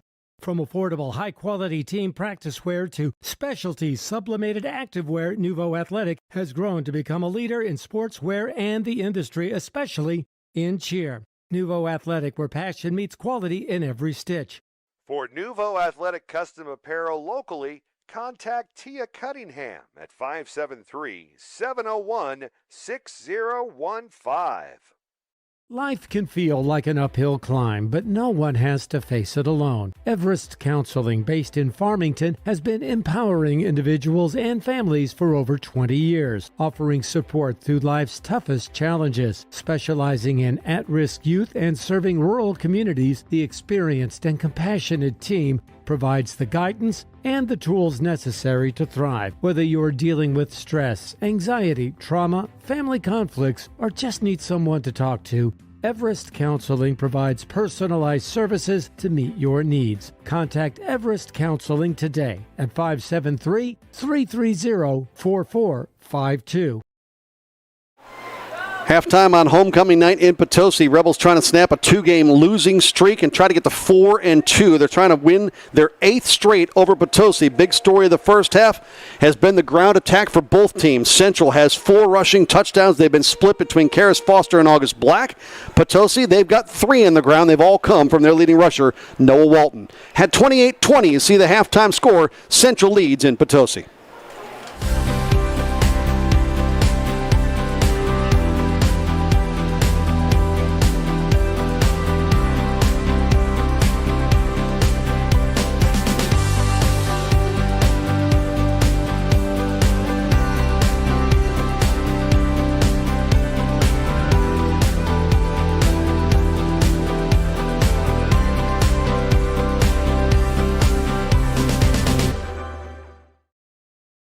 Why do so many people like working at the Southeast Missouri Mental Health Center?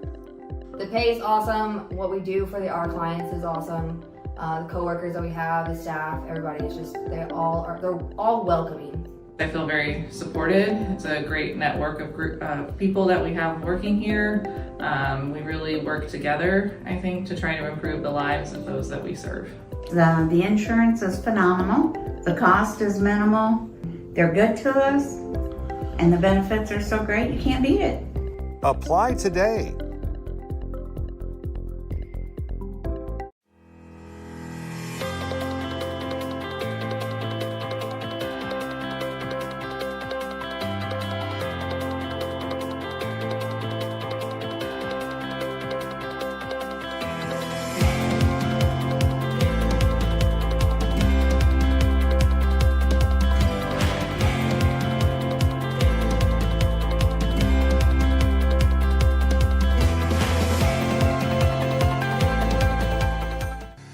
When comfort matters, count on Kapaya's Heating and Cooling. Proudly serving St. Francis and surrounding counties, they are your local Bryant Factory authorized dealer delivering top quality heating and cooling solutions for your home or business. Founded in 2004 by Chuck Capayas, a family-owned and operated company that you can trust. Visit capayasheatingandcooling.com today. Capayas Heating and Cooling in Farmington, 756-1224. Looking for your next car, truck, van, or SUV? Point to Pettis. At Pettis Automotive, service, affordability, and selection are more than just words. They're the foundation of everything they do. You'll see the selection when you drive by any of their 3 locations. You'll feel the affordability when you talk to their experienced sales team. And you'll love the service every time you come in for maintenance. New or pre-owned, from Farmington to Fredericktown to DeSoto, point to Pettis. Visit pettisauto.com. Point to Pettis. For 3 generations, Bauman Oil has proudly served our community. It all started in 1948 when Louis Bauman partnered with Mobil Oil in Crystal City. As the area grew, so did Bauman, fueling homes, farms, and businesses across Jefferson and South St. Louis counties. In 1980, Paul Bauman took the reins, forming Bauman Oil Distributors. Today, the tradition continues with Jeremy Bauman, delivering fuel and lubricants across a 7-county region. Bauman Oil, locally owned, community-focused, and here to stay. Want to work for a family-first company? Find out more at baumanoil.com. Hi, this is Trent Quiata, owner of Cornerstone Furniture and Mattress located in Park Hills. Come in now and enjoy all of our top savings with all the top name brands. We have Smith Brothers, Ashley, Southern Motion, England, and many more. We have all the top name appliances as well. LG, GE, Frigidaire, Bosch, and we offer mattresses. We offer free delivery and setup with 0% financing. Come in now and see our perfect selection and our perfect piece for you. Let us turn your house into a home at Cornerstone Furniture and Mattress, located on St. Joe Drive in Park Hills. Fuel up your vehicle and body at Potosi Golf on Middle Street in Potosi. Potosi Golf has an almost 5-star rating with Gas Buddy, so you know they keep their gas prices low. Couple that with great deals on food and drinks, and Potosi Golf can become your first and last stop of the day. Conveniently located near Highway 8 and 47, you can always get in and out quickly. Fill her up at Potosi Golf. Hi, this is Michelle Day, Marketing Director with Serenity Hospice Care. Are you facing a life-limiting illness and trying to navigate the confusing world of healthcare? Let our professional staff at Serenity Hospice Care help you understand your illness and what options may be available. Serenity offers more than just hospice services. To learn more about our programs and how we can help you or your loved one, contact Serenity Hospice Care today or visit serenityhc.org.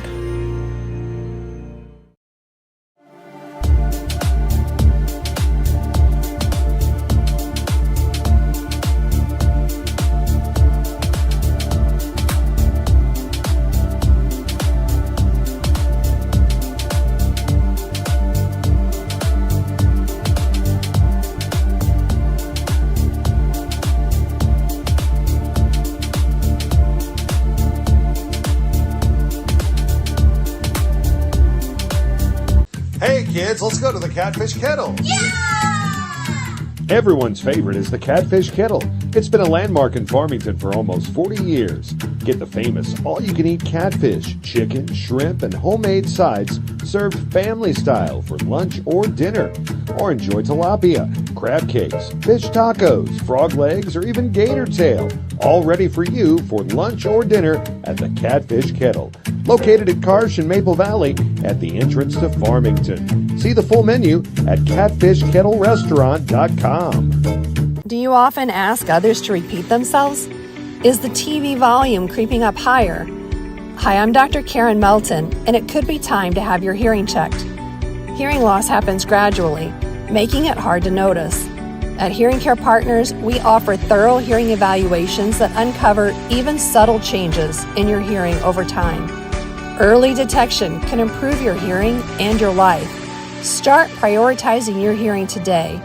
Schedule your appointment now at hearingcarepartners.com.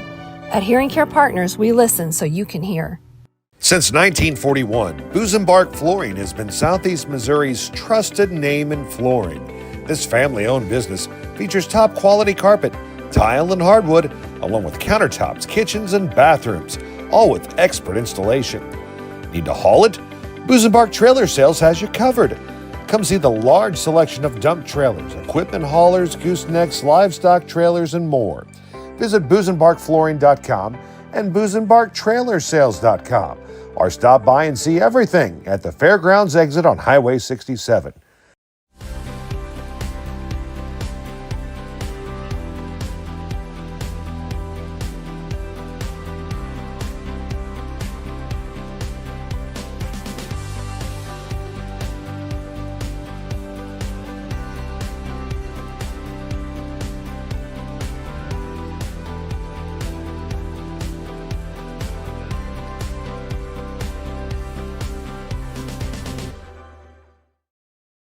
Why do so many people like working at the Southeast Missouri Mental Health Center? The pay is awesome. What we do for our clients is awesome. The coworkers that we have, the staff, everybody is just, they're all welcoming. I feel very supported. It's a great network of people that we have working here. We really work together, I think, to try to improve the lives of those that we serve. The insurance is phenomenal. The cost is minimal. They're good to us. And the benefits are so great, you can't beat it. Apply today. Halftime at Potosi, the Central Rebels have a 28-20 lead on the Trojans. Along with Mike Rees, I'm Greg Allen. Thrilled you're with us on Parkland Sports Live. It is all part of Week 6 of the high school football season. The Rebels halfway through what would be their 8th straight win over a conference rival in the Trojans, a team they've beaten 15 of the last 16 times. And conversation with Kory Schweiss. They're running the heck out of the football, basically, is the gist of it. And they know they're facing a good one themselves, but they got the running game going tonight. I like the fact, though, that he said we challenged them. You hear that a lot. Like after last week, we challenged them a little bit. Like, come on. I mean, what are we here? Are we the team that started off the season by running off 3 straight wins? We look good. Caliber of the schedule was iffy, let's just say that. They played a couple teams they should have beaten, but they did. They got a good win over that Jefferson team. And then beyond that, they lost to St. Dominic. They gave up 42 in that one, but I think the loss at St. Gen was an eye-opener for them. They did. Losing to St. Gen wasn't anything disgraceful at all. They're 5-0. Just the way it happened. The way you looked. Yeah. You didn't compete. You were dominated in most facets. And the coaching staff now flips theirs. Hey, listen, we're running the ball. Our guys up front are doing what they should be doing. Now we got to find a way to slow down a team that's running it as well against us as we're running it on them. But you know what? I liked the comment, and I know coaches will be ultra complimentary of opponents and sometimes over the top. But he said we might be playing the best running back in the state, in my opinion. Well, we talked about the numbers coming in. You're averaging 10 yards a carry. I mean, it's hard. It's hard to argue the numbers that he's put up in Noah Walton. And Greg, we were going to talk about this. I'll just do it now before we get into the stats. But Potosi coming into tonight, their schedule has not been at all questionable. A St. Clair team that's 3-2, a Charleston team that's 3-2, Valley 5-0, St. Gen 5-0. Then they had the game against Fredericktown, an 0-5 team last week. Their opponents coming into this one had a combined 16-9 record. Central's opponents a combined 12-13. But we said the script was about to flip. For the remainder of the season, the Potosi's 3 opponents are a combined 3-12. Oh, wow. Central's combined record for their 3 opponents is 14-1. And the one loss is Farmington Jackson. That's correct, because they've got Dexter at 5-0, Valley Catholic at 5-0 entering the night, and Farmington with that one loss to Jackson. That's their 3 to wrap up the season. So it kind of flips script as far as the strength of schedule goes. And I think Central, because of that, they know how big this is tonight, because they could play really well and have a hard time winning those 3 games coming up. I know, not going to discount they could, but you could lose all those when you look at your opponents. You've got to play real well. Well, we're talking about scores and other teams. Let's get you the ones we know of at the half.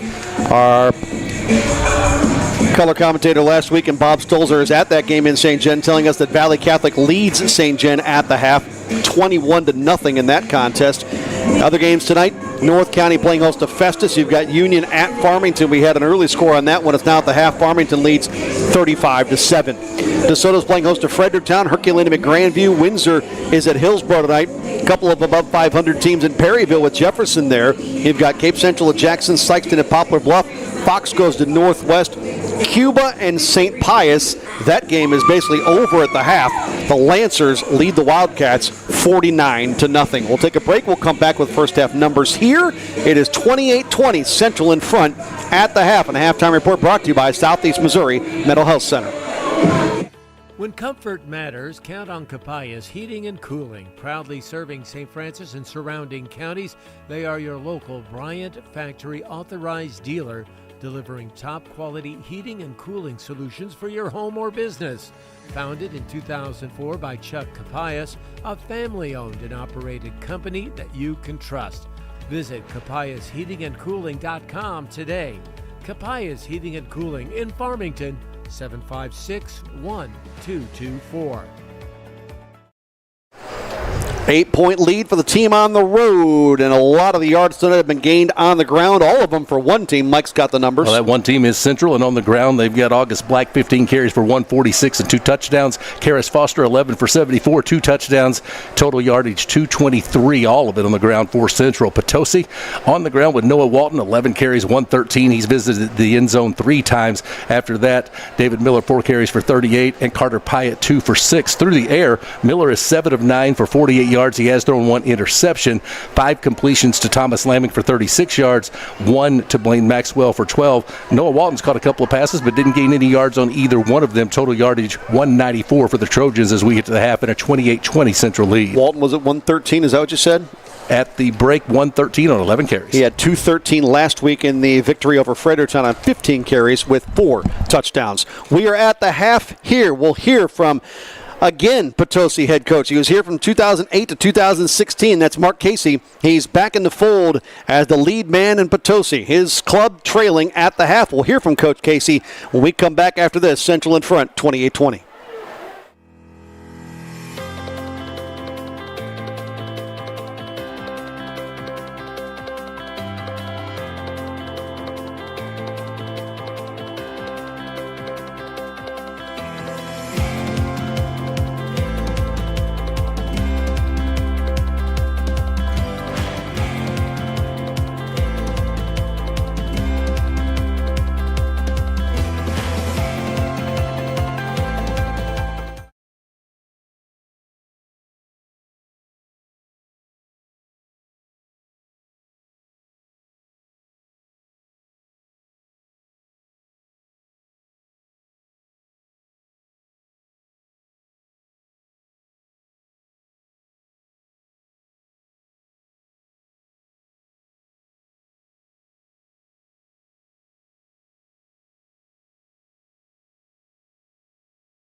Since 1941, Busenbark Flooring has been Southeast Missouri's trusted name in flooring.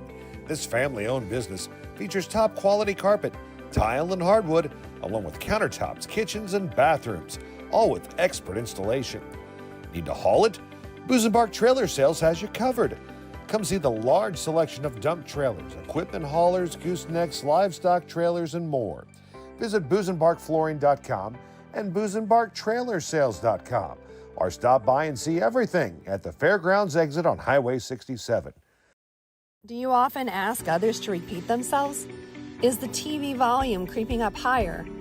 Hi, I'm Dr. Karen Melton, and it could be time to have your hearing checked. Hearing loss happens gradually, making it hard to notice. At Hearing Care Partners, we offer thorough hearing evaluations that uncover even subtle changes in your hearing over time. Early detection can improve your hearing and your life. Start prioritizing your hearing today. Schedule your appointment now at hearingcarepartners.com. At Hearing Care Partners, we listen so you can hear. Central's in front on the road. And you see one of our finest in Mike Reeves awaiting a halftime conversation with Mark Casey. Back in his first year, second tour of duty with Potosi. He's 56-46 all-time as the lead man at Potosi, and he's down to the field with our Mike Reeves trailing by 8. You get the same two questions that Coach Schweiss got as he went off the field. What are you doing that's allowing you to run the ball as efficiently as you have? Well, I don't know, because we're not running as efficiently as I'd like to all the time. I mean, we've broke some big ones and we've got some here and there, but it's one of those things that we just got to continue to stay with our blocking. Right now, we're getting beat up front a little bit, and we just got to correct that. We got to clean some things up here in the second half, make some adjustments, and just keep on kind of going at it. We got to get some stops on defense and just kind of get this thing back going in our direction. It leads to the next question. How do you get those stops? Because they've run it very, very efficiently. They have. They've done a really good job at it, and they're just kind of bullying us right now. We've got to step up, and we got to take care of business. Is really all we can do. Either we do it or we don't. But I think our guys are up for the challenge. We'll see you post-game. Thank you for your time. Okay. Yep. Guys, right back up to you as we get ready for what should be a whale of a second half here. Central on top 28-20. You staying down there to play on the kickoff return team? I thought about it 2 weeks ago, I think it was. I had that opportunity to be part, but we got done quicker this time. You did. Brent Eckley came out basically as it was time to start the half, so him and I were both ready to play as they were kicking off. But I'll give this tonight. It was a much smoother transition to do the second interview. They weren't trying to play football around us talking. Give you a scoring recap of the first half. Central had the kickoff to start the game, so they'll get the ball to start the second half here. And after a quasi-onside kick, they recovered it at the Trojan 39. 7 plays later, 3-yard touchdown run by Karis Foster, and Central led 7-0. Potosi got the football, and Noah Walton with the first of his touchdown runs. Came out a 6-play drive to cap that. 3 yards out, made it a 7-7 game. Rebels got the football back, 5-play drive, 8-yard touchdown run by Karis Foster. Point after is good. That was a 3-minute drive that put the Rebels in front 14-7. Then came the only real drive of the night. We won't call the one that ran into the halftime a full-on drive.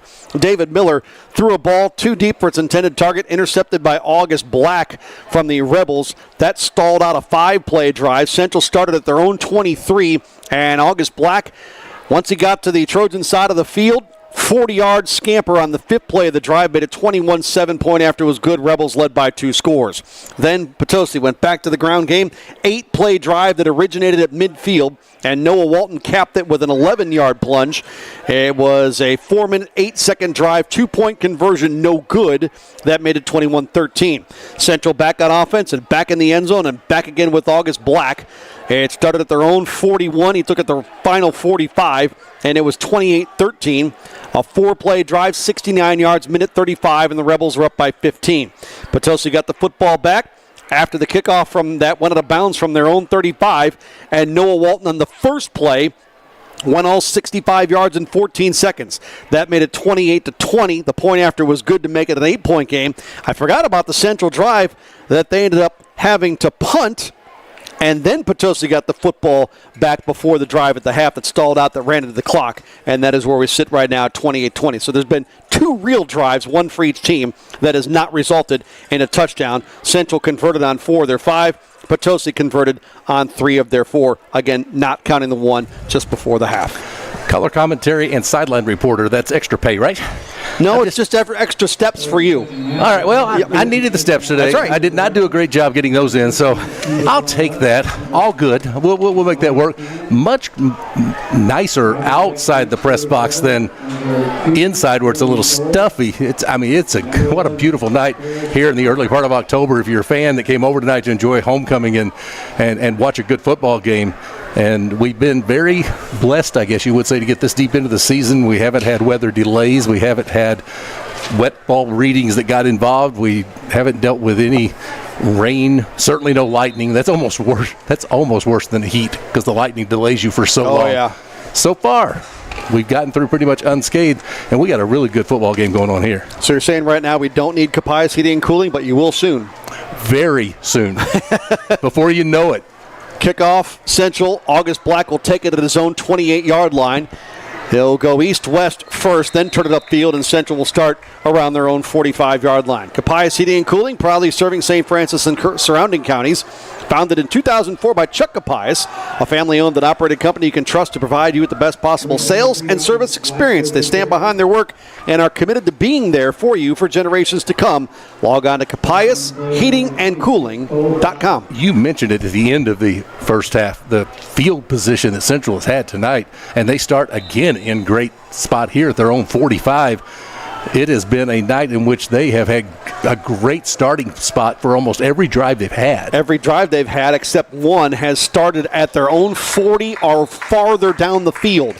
The only one that did not, they had one that started at their own 23. We're underway in the second half on Parkland Sports Live. Greg Allen, Mike Reeves, our entire crew on this third day of October. 71 degrees currently in Potosi. Hope you're enjoying the coverage in week 6. 7-8-9 to close out the regular season, the final third. You can start to look at those district standings and talk matchups and positioning, and well, we beat them head-to-head but lost to these guys, so how does that sort of navigate where we'll be at the end of week 9 for playoff time? And there's another straight-ahead run, and it's been the August Black and Karis Foster show for the Central Rebels. They're going to get the headlines. But, Mike, those front five, the unsung heroes, as the offensive linemen typically are doing a tremendous job tonight for Central. Yep, you can't play the position if you want your name in the papers and your name talked about on broadcast and telecast, because rarely do you get that kind of accolade. But what you do get is everybody knows, well, all those guys are doing the job. We don't necessarily know which one all the time, but they're all getting the job done. You do it in anonymity a lot, and what a job both sides have done tonight.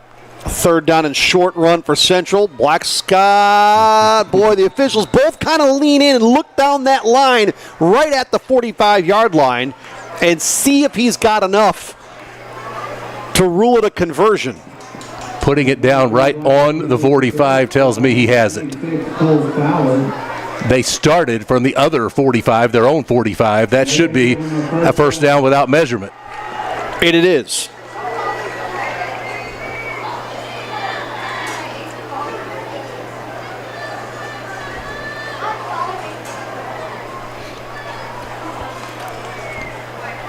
Fresh set of downs for Central. Bereft of quarterback tonight thus far. We've not seen Brody Pigg on the field in an offensive series and play yet tonight.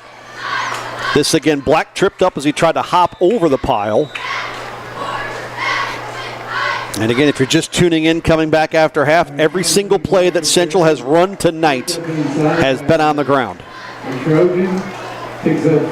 You mentioned those district standings. It's become so much more important as we get this deep into the season. Both these teams in the same district coming into tonight. Central third in the district. It's a 7-team district. Potosi fifth in the district, but points are very tight between 3 and 6. We'll give you the full district standings later. Second down and 6 here. Foster met at the 40-yard line and then driven backwards. Strong tackle up the middle for Potosi. That's been something that's been missing here, is men at the line of scrimmage to meet the Rebel ball carrier. That time they do a good job, and it's 3rd and 5. Class 3 District 1 is the district we're talking about. Dexter currently the first spot in that district. And then one of the combo teams, I don't like it. They're doing it in all the sports, but Scott City with Chaffee is second. Then Central, Kennett, Potosi, Donovan, and Fredericktown in that order.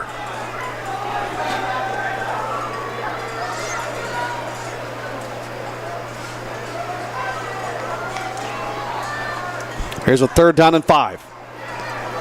Looking to pass for the first time tonight. They've got Fowler downfield. He had it in his hands. It was a tick underthrown, and he couldn't catch it from August Black. Finally, Central tries to convert all those rushing plays into something that maybe Potosi's not ready for through the air. Gray was there. It was open to connect. If it's thrown a little further, it's a touchdown. He's behind the defenders. But even with it being short, it was catchable, but a lot more difficult catch that he had to stop, wait for it, and then reach out. Central on 4th and 5. Potosi lucky to get a man off the field, otherwise too many men on the field. And now Pigg is out there to throw. He's being chased by 2 Trojans. Just sort of lobs one downfield to Black, and he's got it. And it's good for a first, and Pigg got leveled. First time tonight We've seen Brody Pigg on the field, and he's good for a conversion of the first down. On a 6-yard pickup, they needed 5. Well, we'll put names to those guys up front for Central. Evan Schaefer, Jason Threlkeld, Keegan Sherrill, Chandler Liebarger, and Silas Richardson. They are the ones that are opening up all those holes. If you want to throw another guy, Abel Mills, doing some of that too from the tight end spot. Foster this time upended at the line of scrimmage. But those are the road graders. Had a coach call a strong offensive line years ago, road graders. I thought it came out of Fredericktown, actually. Talking about a Central team, ironically enough, that did a good job of what the Rebels are able to do tonight, which is run behind that stout offensive front. Very small sample size, but in the second half, Karis Foster, 3 runs going for 2, 1, and 1 after he had 74 yards in the first half. Black carrying the ball in this half has gone for 7, 1, and 4. Not the big chunks of yardage that we saw being broken off so many times. 2nd and 10 here. That little double shift that's been there all night for the Rebels. And Black gets his number called this time. Wrestle to the ground. Cole Juliet. And maybe Thomas Lamming in there to help out. It's a 9-play drive for the Rebels, and they're looking at an and 10 situation from the Potosi 33. And there's a flag on the play against Central. There really haven't been a ton of penalties tonight, Mike. I know Central had the first 2, and then Potosi got 1 on a face mask, but that's the only ones I can remember. Central 2 for 9, Potosi 3 for 15. That's been your total penalties until this one. Our coverage tonight, courtesy of Catfish Kettle, Serenity Hospice, Potosi Gulf, and Bauman Oil. Clock stops with 7:25 to go, and now that makes 2nd down an and 20 situation. They bring 4 wide in the formation. And Pigg to throw. Fowler, right side, has it. Just inside the 40.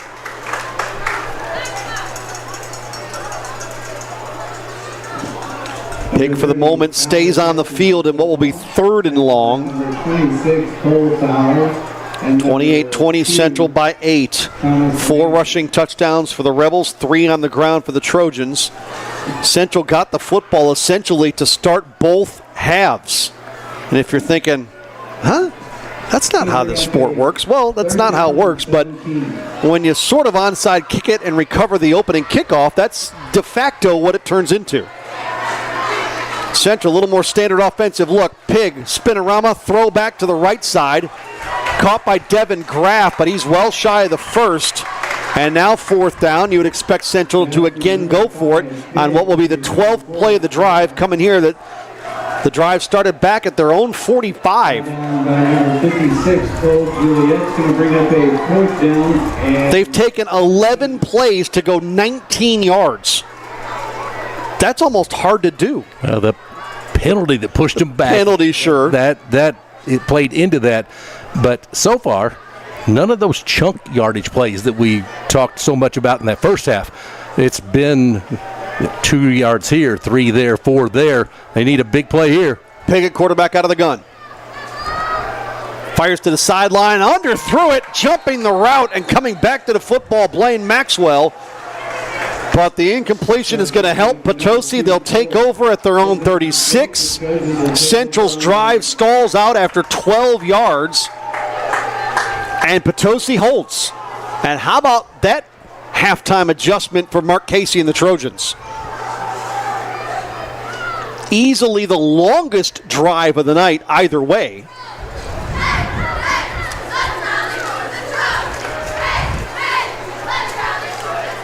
That was a 6-minute, 6-second drive.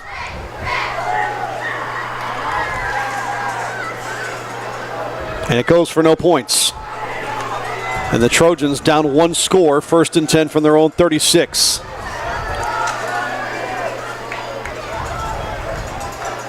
Fowler, bottom of your screen defensively, single coverage. Walton tries to bounce it back and then chased from behind is tackled All that to get back to the line of scrimmage. But it could have been a negative play, put you behind the 6. Instead, you go to 2nd and 10. I believe Rodney Greenwalt on the tackle. 6'1" sophomore made the play. Running Walton down from behind as he changed directions and tried to go upfield. So 2nd and 10 after no gain. Lamming comes bottom of your screen, single coverage against Fowler. Miller steps up, turns back inside, not much there, maybe 2. This thing was so wide open in the first half, now the game's played in a phone booth. We've seen this in every sport we've done over the years. Basketball games that halftime 40-38, and then nobody scored a second half. It's like, what? That was such an electric first half. What happened? See those baseball games where it's 5-4 after 2 innings, and it's still 5-4 in the 8th. You're like, what in the world? 3rd and 8, Miller fakes left, comes back right, looks downfield, now sort of just lobs it and intercepted. Fowler was there and able to get it back for Central. Fowler was playing middleman between 2 Trojan targets, Lamming and Jude Litton. And he was sort of just playing halvesies on both, and the ball went to him more than the other 2. I think he was trying to throw the ball away. I honestly do. I think he wanted to throw it where, at the very least, only his man could catch it. 2nd David Miller interception tonight, his 5th on the season.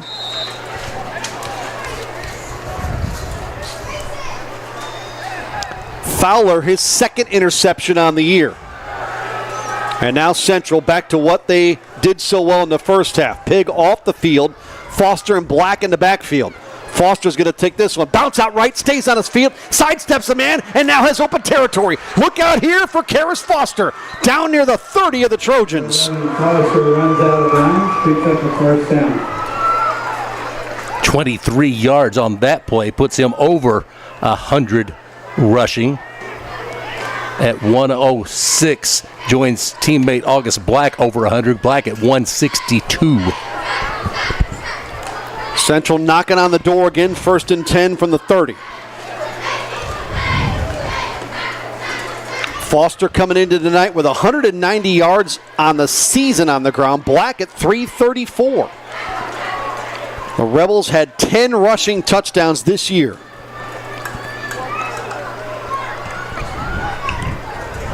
This time it's August Black, straight up the middle. And again, better than a 5-yard pickup on first down.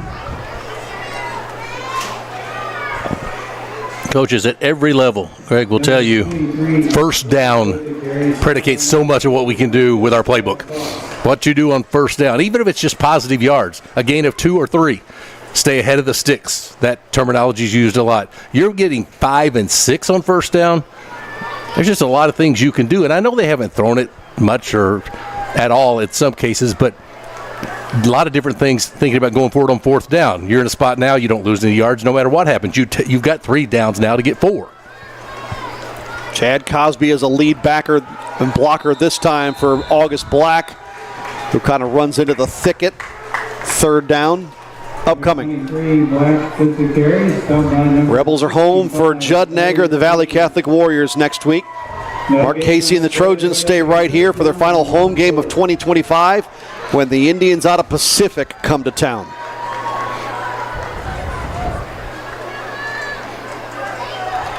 Central, I guess, could be home by next Friday if they take Highway 8 to get there. It's probably enough time. We may be home by next Friday if we take Highway. It's one of the most historically slow roads that we've ever driven in our lives, and now you put road construction on it. Right, I know. Terrible. Horrible idea. 3rd and 4. Karis Foster bounces outside twice, eludes 2 defenders, and tries to get away from the 3rd, sidesteps the sideline and out of bounds down near the 10. It is a balancing act for Karis Foster. 14 more yards on that carry. Number 11, Foster with the carry. Juke move here, stutter step there, spin move to go with it.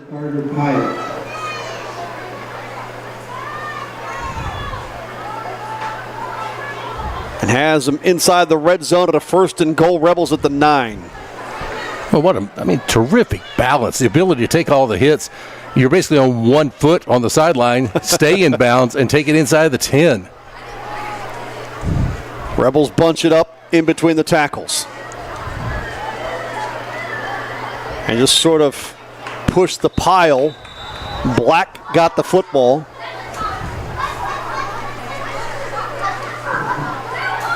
Number 23, Black with the carry. Sideline number 24, Carter. And 2nd and goal.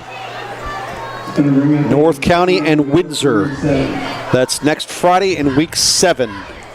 Here on Parkland Sports Live. The Raiders, tough assignment tonight with Festus. 1-4 for North County. Windsor's having a decent season. Lee Freeman now their head coach. They enter tonight 3-2. Chance to go 4-2. Windsor's at 3-2. And rival Hillsboro. Here's 2nd and goal. Black and Foster in the backfield again. Black again gets the call. Surges towards the 5. Still on his feet. Again emerges from a pile. And then body slammed to the ground by Walton. Number 23, Black with the carry. Stopped on the play by number 20. So 3rd and goal, Central. I wonder if the body slam is just, hey, you won't go down.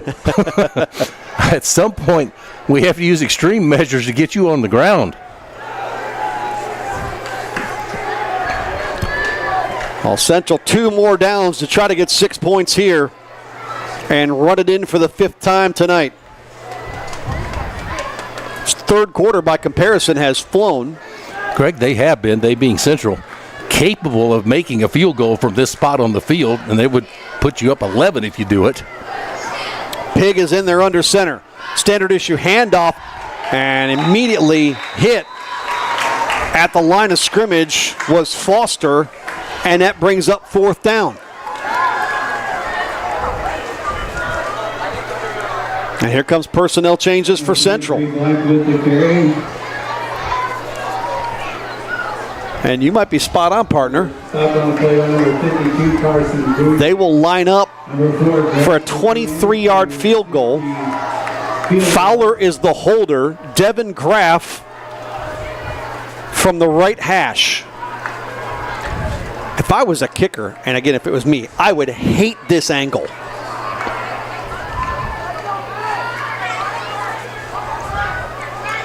Seven seconds to go. They'll have to snap it. And he got it. Devin Graff bangs it through the uprights. And there is that 11-point lead for Central on a 23-yard field goal from Devin Graff. 1 tick to go in the 3rd. Rebels lead by 11. For 3 generations, Bauman Oil has proudly served our community. It all started in 1948 when Louis Bauman partnered with Mobil Oil in Crystal City.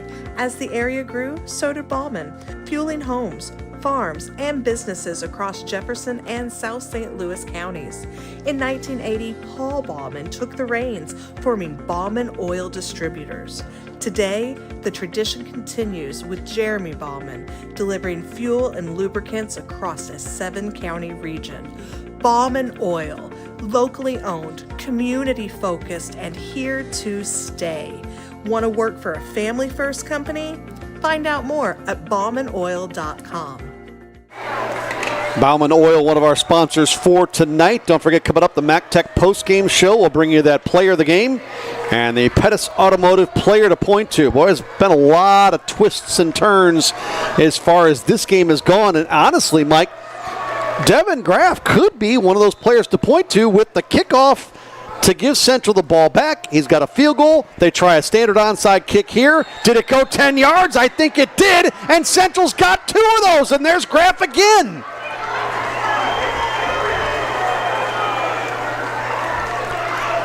Graff on the kick, no idea in the massive humanity who was able to recover it. A lot of talk among the officials on that far side, Greg, and I think I could not tell if a Potosi player touched it initially or if they were trying to determine did it go the 10 yards necessary. Well, it went the 10. You saw it right there on replay. It went 11. Chad Cosby was the guy that jumped on it. And they just pointed Potosi direction. And now they changed the other way and point Central. Point both ways, you'll be right once. And my question is, how did we not run a second off the clock? I mean, the ball was alive and in play. It was indeed. And there was one on the clock after the field goal a moment ago. Yep. And Mark Casey's going to come out and say, hey, you pointed my direction. The official's going to say, I pointed the wrong way. Give me a break once.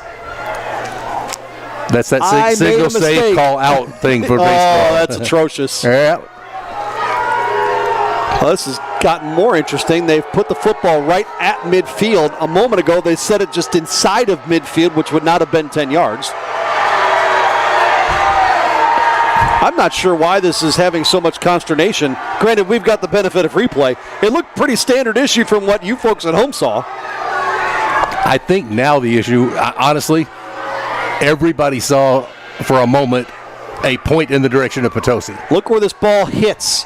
It'll go beyond midfield, clearly past midfield, and clearly recovered by Central. And 18 in white is Cosby. I mean, again, we've got the benefit of replay. I get it. And Greg, even if it didn't quite get to the 10, even just theoretically it doesn't, it looked to me like Potosi touched it first anyway.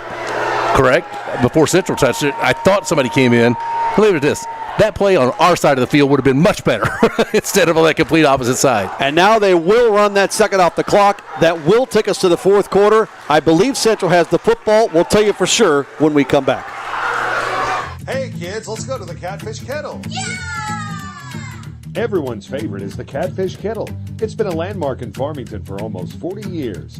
Get the famous all-you-can-eat catfish, chicken, shrimp, and homemade sides served family style for lunch or dinner. Or enjoy tilapia, crab cakes, fish tacos, frog legs, or even gator tail. All ready for you for lunch or dinner at the Catfish Kettle. Located at Karsh in Maple Valley at the entrance to Farmington. See the full menu at catfishkettlerestaurant.com. Well, to throw more into the mix, now the team's changed direction, so you got to throw that into the into the mixer to figure out what's going on.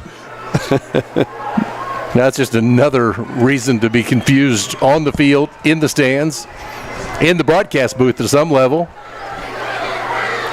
Well, it will be Central football right at midfield to start the fourth quarter. If you're missing your keys, they're up here in the broadcast booth. Final set of 12 in Potosi.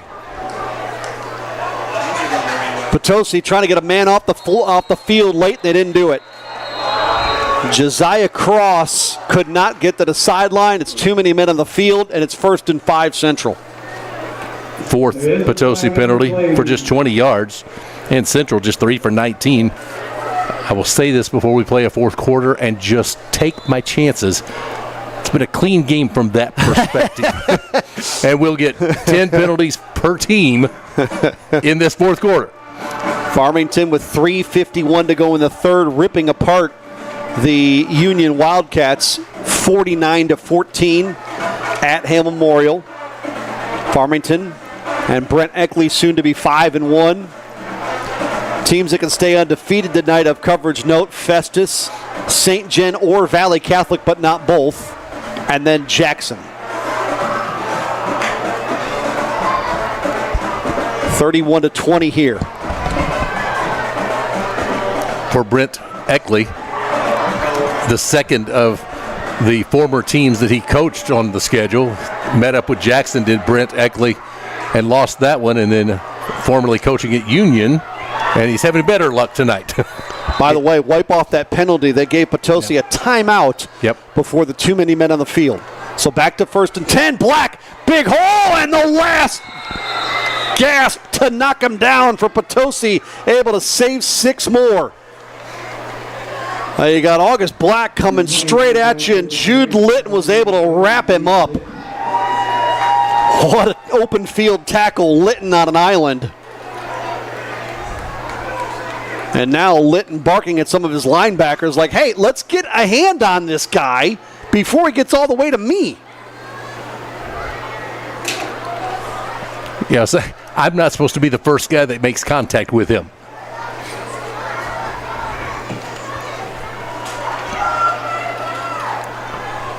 Opening minute of the fourth. Pig back under center. And it's a handoff to Black.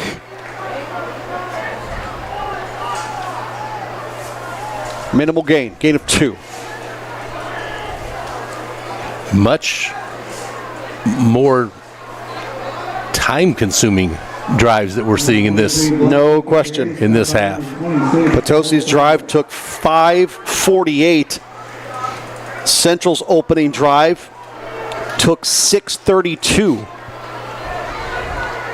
And Pig all of a sudden has seen more plays on the field in this second half. A couple he's had to throw for in and long situations. He's not on the field here. Black, the tailback, gets the direct snap. That's been the case a lot of times tonight. This is nothing new if you're just tuning in to see what's going on late here in Potosi. It's a 31-20 Central lead in a game that Potosi's never led. We were tied at 7. It was 14-7, 21-7 in favor of Central. And then we've volleyed back and forth between a couple of Rebel 8-point leads until a field goal moments ago by Devin Graff made the margin 11. 23-yard try from the right side. Fowler in single coverage off your screen at the bottom. But Central will keep it on the ground with August Black again. Out last week with concussion protocol and wrapped up on 3rd and mid-range and take it now to 4th down. Oh, we love having the folks in the audience tonight. We've had some folks, Mike, that you and I have dealt with for a number of years. Former Rebel Athletic Director Chad Bradley, former Farmington Athletic Director Pat Burns. Both involved in our watching and viewing audience tonight. Hope those gentlemen are doing well. We go way back with those two. 4th down. Oh, one of the Rebels moved far left side. I think it was Abel Mills. And that takes it to 4th and long. When you hear from folks like that, kind of puts in perspective 25 years of doing this together. I had a few in the area before you arrived, 30 plus on my side. Boy, you make some really good connections with people and good people, and those are 2 of them. And by the way, all the people that have texted me throughout this high school football season, no, my cell phone number has not changed. They're like, I'm not sure if this is still you, but I've had a number of conversations start that way over the last month and a half. 4th and 9 Central. Under 9 to go, and whistles blowing a timeout by the Rebels. We'll take it with them. It is Central on a 4th and 9. When we come back, they lead the Trojans by 11. Hi, this is Trent Quiala, owner of Cornerstone Furniture Mattress located in Park Hills. Come in now and enjoy all of our top savings with all the top name brands. We have Smith Brothers, Ashley, Southern Motion, England, and many more. We have all the top name appliances as well. LG, GE, Frigidaire, Bosch, and we offer mattresses. We offer free delivery and setup with 0% financing. Come in now and see our perfect selection and our perfect piece for you. Let us turn your house into a home at Cornerstone Furniture and Mattress, located on St. Joe Drive in Park Hills. Hi, I'm Robin Nagel, and I am the Executive Director at Serenity Hospice Care. I started at Serenity 17 years ago as a social worker, and I've just finished up my first year as a new director. It has always been a profound passion of mine to ensure that our patients are treated with respect, dignity, and most of all, compassion. At Serenity Hospice Care, our staff's #1 priority is excellent patient care. I am honored to continue the mission and values that Serenity Hospice Care was founded on. For information about our services, please visit serenityhc.org. Central football up 11.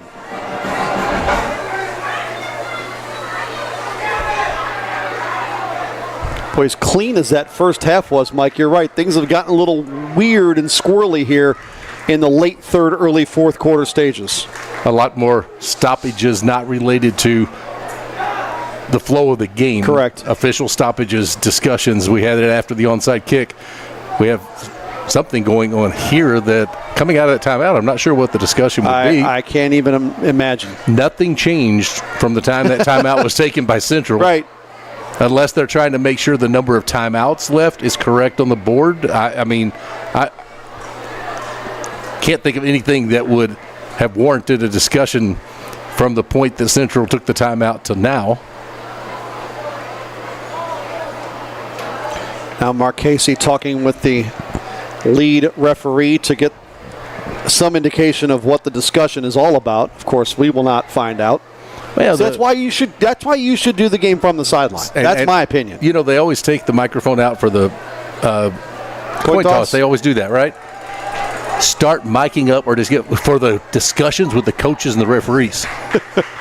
That'd be way more entertaining than what we're trying to just guess at what's going on. This is a long, casual conversation. I'll say this. And the thing that happens normally is that if you're going to have a conversation that long on one sideline, the opposing coach is going to be over there going, what are you guys talking about? Come here. Right. Let me in on this. Well, there was another official on the far side talking to Kory Schweiss. So to their credit, both conversations happened simultaneously. Now, none of those officials have my dinner reservations that I made tonight. I'm telling you that right now. All right, 4th and 9. Here we go. Potosi trying to hold again and get the football back. It's Foster in motion. Pig to throw. Downfield. Broken up. Great defense. Blaine Maxwell, you could argue, got there late, but he got there in time to at least create the incompletion. That was a good route running because it was a first down. I believe he got in there. And now, down 2 possessions, you feel like this is a must-put points on the board trip for Potosi.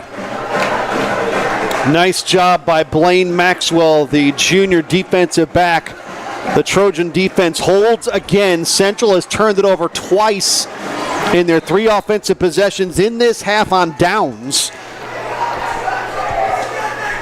And now it's got to become David Miller and Noah Walton time. Twins left, single wide out top of your screen. 2 wideouts to the bottom, only 1 defensive back over here. Toss to Walton, and that goes nowhere.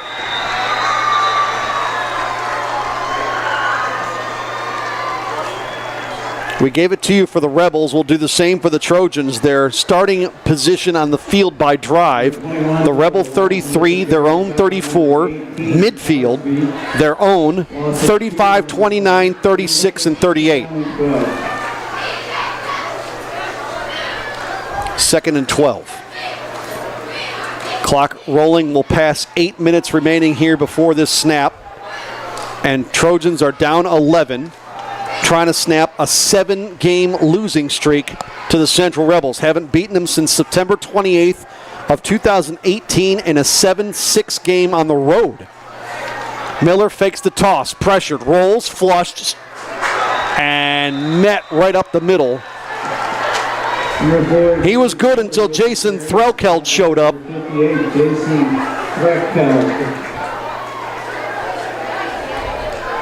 If you wonder what that felt like, and you're in your home right now, and you're just, for some reason, would like to get up off your recliner, find the wall to your right, left, or whatever, just run right into at whatever speed you can reach.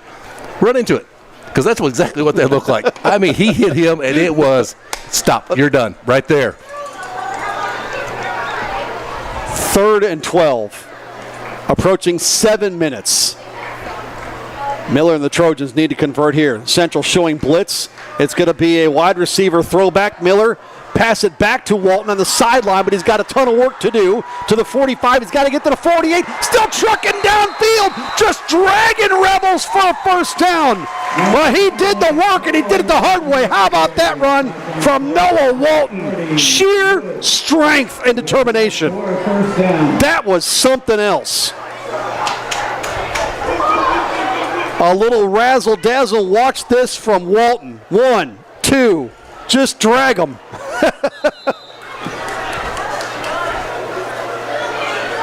Wow.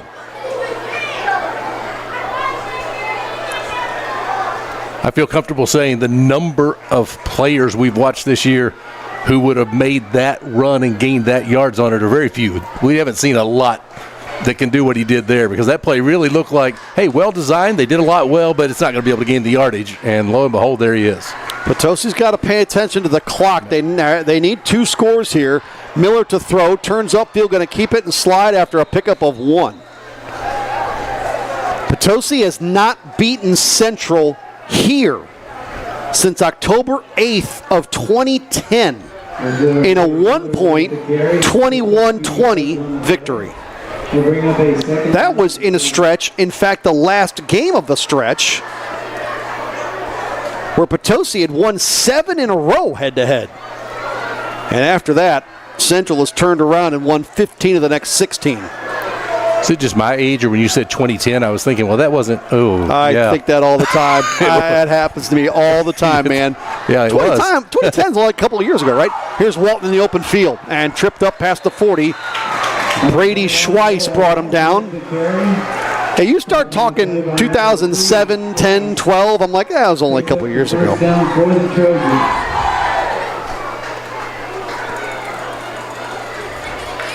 6 minutes. We churn past that. 1st and 10 Potosi. It's a must score in some way, shape, or form drive. Down 11. Blaine Maxwell split left. Miller, give. It's Walton straight ahead, sidestepped a couple, and then went forward for a couple. That little move, though, at the line just to avoid. A little hop. Yep, just that allows him to gain 3. How many times did you see number 20 in a blue shirt that played in Detroit do that back in the 90s? And that was a Barry Sanders shift. That's what that was. Signature move. Signature move. Yeah, that little hop left or right. Where you thought you had him. And then you have air. Yep, you reach and go, he was just here. 2nd and 6. David Miller looked deep, now flushed, nobody open, just runs out of bounds back at the original line of scrimmage. And that's going to bring up 3rd and long. Number 4, David Miller, goes out of bounds. And I know there's people that preceded my days that older folks are like, man, you never got to see that guy play? I think of the athletes in today's world, like say even high school, maybe some college guys, like they never got to see Barry Sanders, never got to see Bo Jackson, right? Like Marshall Faulk comes to my mind all the time. One of the best in-person athlete I've ever watched play football was Marshall Faulk. I was every game I watched him play in St. Louis, he did something at least once per game that made you go, what in the world? I mean, it was all the time. Yes, and young players today go, who? Right, exactly, right. Miller, look at Baum. He's got a man downfield. Diving effort! And Lamming got hands on it but couldn't reel it in. What a pass and what an effort by Thomas Lamming. Oh, well designed. Everything was right there. Overthrown by a tad. A great effort to get hands on the ball and almost bring that in. Greg, you've been talking about it, keeping an eye on the clock. You're 2 possessions down, and that would have been that quick strike play you need so much to score quickly. Mike, Potosi hasn't tried to air it out but twice tonight. One was the ball that was overthrown, interception. Then that one, Miller could throw the football. Yes. I mean, those are some tight spirals he's throwing. And on a rope. Neither were completed, but I like the way he throws the football. He's got to convert on 4th and 10 here. He'll stand up. He's got room to run, but not 10. He's going to try it. Turns it outside. He's got to get to the 26, and does. It was all dependent on how far they gave him before he crossed that white sideline. He needed 10 and got 10 and a half. Very good awareness, though. You could see that he knew, I know where I have to get to. I mean, there's no choice. I think under other circumstances, he would have probably loved to have hit the ground a little earlier or run out a little sooner, but that wasn't an option on 4th down. And Mike, he was running to the side of the field that don't have the sticks. Yep. So he had to do that based on yard line. You got to know where you are, field awareness. Back to work on 1st and 10. Give it to the bell cow, Walton. Well, every play, I keep looking up at that clock. This has been a long, methodical drive that started with 8:42 remaining. They just crossed the 4-minute mark in the drive. We're coming up on the 4-minute mark remaining in the game. I mean, as a first quarter drive to open the game, this would be incredible, amazing. Instead, super precise. It's an amazing drive, but you're getting really concerned if you're a Trojan fan, to me, about where you are in the clock. But I will say this. I like their patience and not panicking, but leave the panicking to the people in the broadcast booth. Cosby could not get Walton on the backfield, and he's close to another first down. They'll spot him a yard shy at the 16. Chad Cosby was all over that play at the snap, but trying to bring down Noah Walton on your own is a whole different discussion. Walton 741 yards on the year coming in, 213 last week at Fredericktown, or against Fredericktown rather. Another direct snap to Walton. This one strung out a little bit more to the side, and that one not as favorable for the Trojans. Should have progress to the 15. Central arguing the clock should not have stopped. It halts here at 3:37. And the official quickly to go over and instruct the Central sideline they had something else. Not only that, they got a first down. The ball spotted on the 16. That can't be a first down. They're telling the chains to move. Now they've moved it to the 15. All right. They did move it up that extra yard. They've got to get to at least the 15. I looked down and saw the ball on the 16 for a moment, thought, no. All right, we're good. It's kind of like the point in both ways. For a penalty, you're guaranteed to get it right.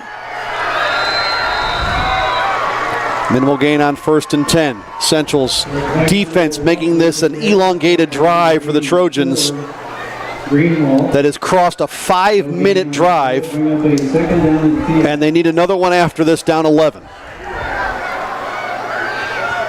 I think we've definitely crossed the time threshold as to whether you have to onside kick if you score. I think now it's a must if you score that you'd have to. Mike Walton's out of the game. A part of his helmet came off. Carter Pyatt is in the backfield. Miller fakes the pass, hands it off. Pyatt blown up. Silas Richardson and Rodney Greenwalt in the backfield. Feverishly working on the Walton helmet. He's yelling at guys on the sideline, give me a helmet. 7 on the play, bring up a 3rd down and 17.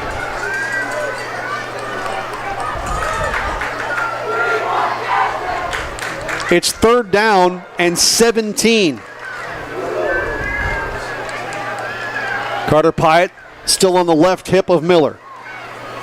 This time Miller's going to keep it. He's got all kinds of room to the left side. Can he beat that man? Fowler to the corner. No, he lost the football, but it went out of bounds near the 18-yard line. And that brings up 4th down. That was the 15th 1-5 play of the drive.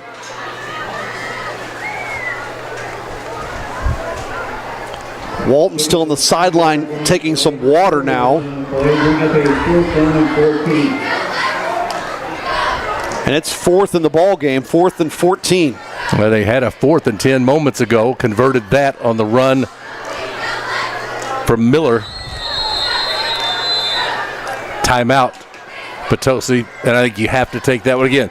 The game is in the balance if you don't get the first down. It's another one of those, let's make sure we exactly have in mind what it is that we want to do here and then go out and execute it. Yes, it gives the defense time to prep and get ready, but you can't run this play until you are absolutely ready and comfortable with the play you're going to run. 2:07 to go in the 4th quarter. To get a first down, they've got to get to the 5-yard line on 4th and 14. Central holds here. They can all but lock it up for what would be their 8th consecutive win over the Trojans.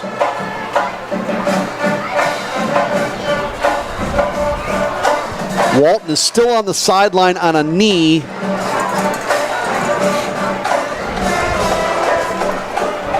And I'm starting to question whether it's become only a helmet issue. Now there is somebody that comes over to tend to that helmet that is just in front of his left knee that's on the ground. No idea what the issue with the helmet is, but he was carrying a piece in his hand as he came to the sideline. Another thing you would think is if there was contact enough to have the helmet fly off, maybe it was also enough to cause you some physical consternation as well. That's kind of where my thought process was going. As everybody's lined up for a 4th down play, Kory Schweiss is on the field talking with one of the officials. That conversation is now ended. And Potosi on 4th and 14, and they gotta have it play. Walton is up, but on the sideline, helmet in hand, and here comes Miller. Backside pressure. Looking for a receiver downfield. He's got a man. Did he come up with it? Yes, at the 4, and it's enough for a first down. Wow. Clock rolls down to 2:01 and halts for the moment. And now rolls under 2 minutes. Boy, what a catch on a slide down to the 4-yard line. Quick was Cosby off that left side. Pyatt whistles blow, but he wasn't down, Mike. No, that's going to make Potosi fans furious. They blew the play dead. They thought he was tackled, and he wasn't. And this time, Potosi fans have an argument. Yeah, and that we had a wonderful view of that one. Take a look at this and tell me if he's down. And forward progress wasn't stopped, Greg. No, not the way the runners have run tonight, Mike. No, not enough to call it right. About here's when the whistle blew. Yep, not even close. He's still spinning off a tackle. Walton is back on the field, and the clock has run through all of this. 1:04 and counting.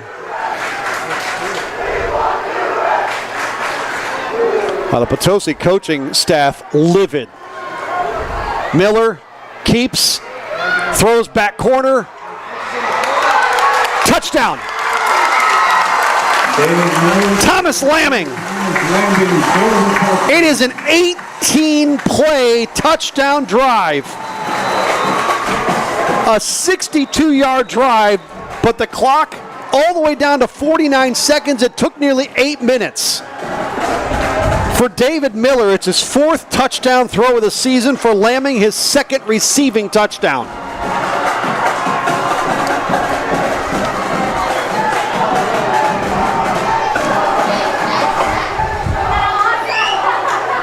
Well, you're down 11. Conventional wisdom tells you if you can get a 2-point conversion here, you can cut it to 3 and need just a field goal.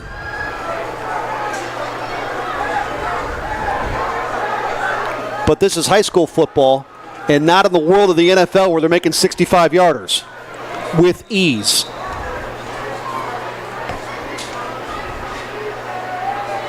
I'm with you. If that was a first quarter drive, that was a very impressive 18-play, nearly 8-minute drive. With 49 seconds to go in the fourth quarter, when you need another possession, might be a different story.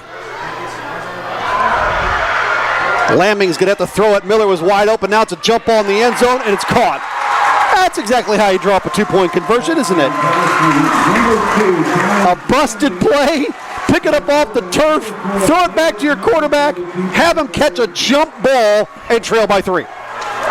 Yep. I attended Potosi practice this week, and they worked that to perfection. Exactly what they wanted to do. The difficult part of that play all week in practice was dribbling the ball behind. Oh, my goodness. Nothing about that is the way you want that to work, and instead it does work. When it starts rolling well behind the line, you know that you're in so much trouble. Right? How about this for a 2-point conversion? Oh, this is the touchdown play. And what a throw that was. I mean, very well placed in the back corner. And Thomas Lamming has done some really good things tonight. Yes. He now has 7 catches for 55 in that touchdown. Lamming coming in had 20 catches for 226 and 1 score. He came in as the leading receiver yardage-wise. Well, onside kicks have been a huge part of this game. Potosi only has 1 timeout. So if I'm a betting man, and you have to onside kick and recover. It's about the only path Potosi has to having a chance. Wyatt Cannon will be instructed to try to do just that. It's got to get to the 50 or touched by a central player. And timeout before the kick. Potosi was starting to approach it. Cannon never got foot on ball. The Rebels were heading off the field. Clock at 49. This has turned into a much more strategic contest since late third into the just track meet we had with guys just running rampant on the ground in the first half. Rebels scored rushing touchdowns on 4 of their 5 first half drives. Potosi, if you don't count the one that ran into the half that was only a 4-play drive, scored on 3 of their 4 on the ground from Noah Walton. All right, Mark Casey, what's your best onside kick play? Central right smack dab in the middle of the field, sophomore Rodney Greenwalt. He's 6'1", stands right on the center logo. Sometimes you see these kickers just try to bang it right up the middle off that return man.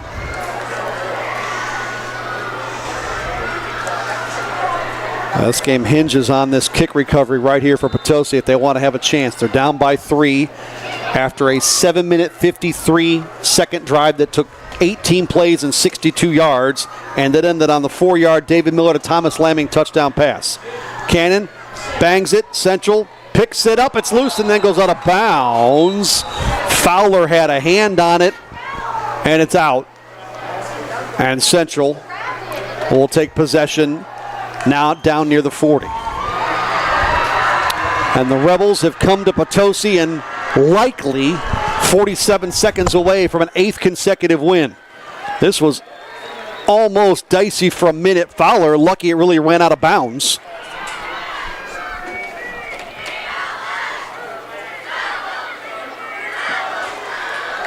That will end the hopes of the Potosi Trojans. Trojans only have 1 timeout, and the Rebels will go victory formation twice if Mark Casey wants to try to extend this. They bring Pig in at quarterback, and they'll have to snap at least 1 more time as the play clock is in front of the game clock.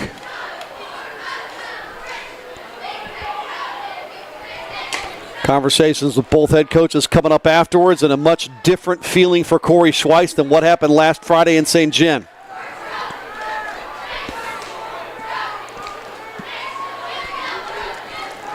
Brody Pig.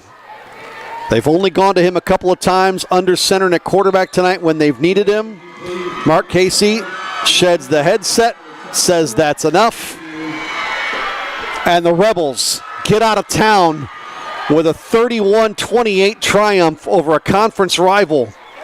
Kory Schweiss talked after last week's game about how big this one was. Potosi was one they had circled, and the Rebels improved to 4-2 and beat the Trojans for the 8th straight time and 16th time in the last 17 meetings. Final score, 31-28 Rebels.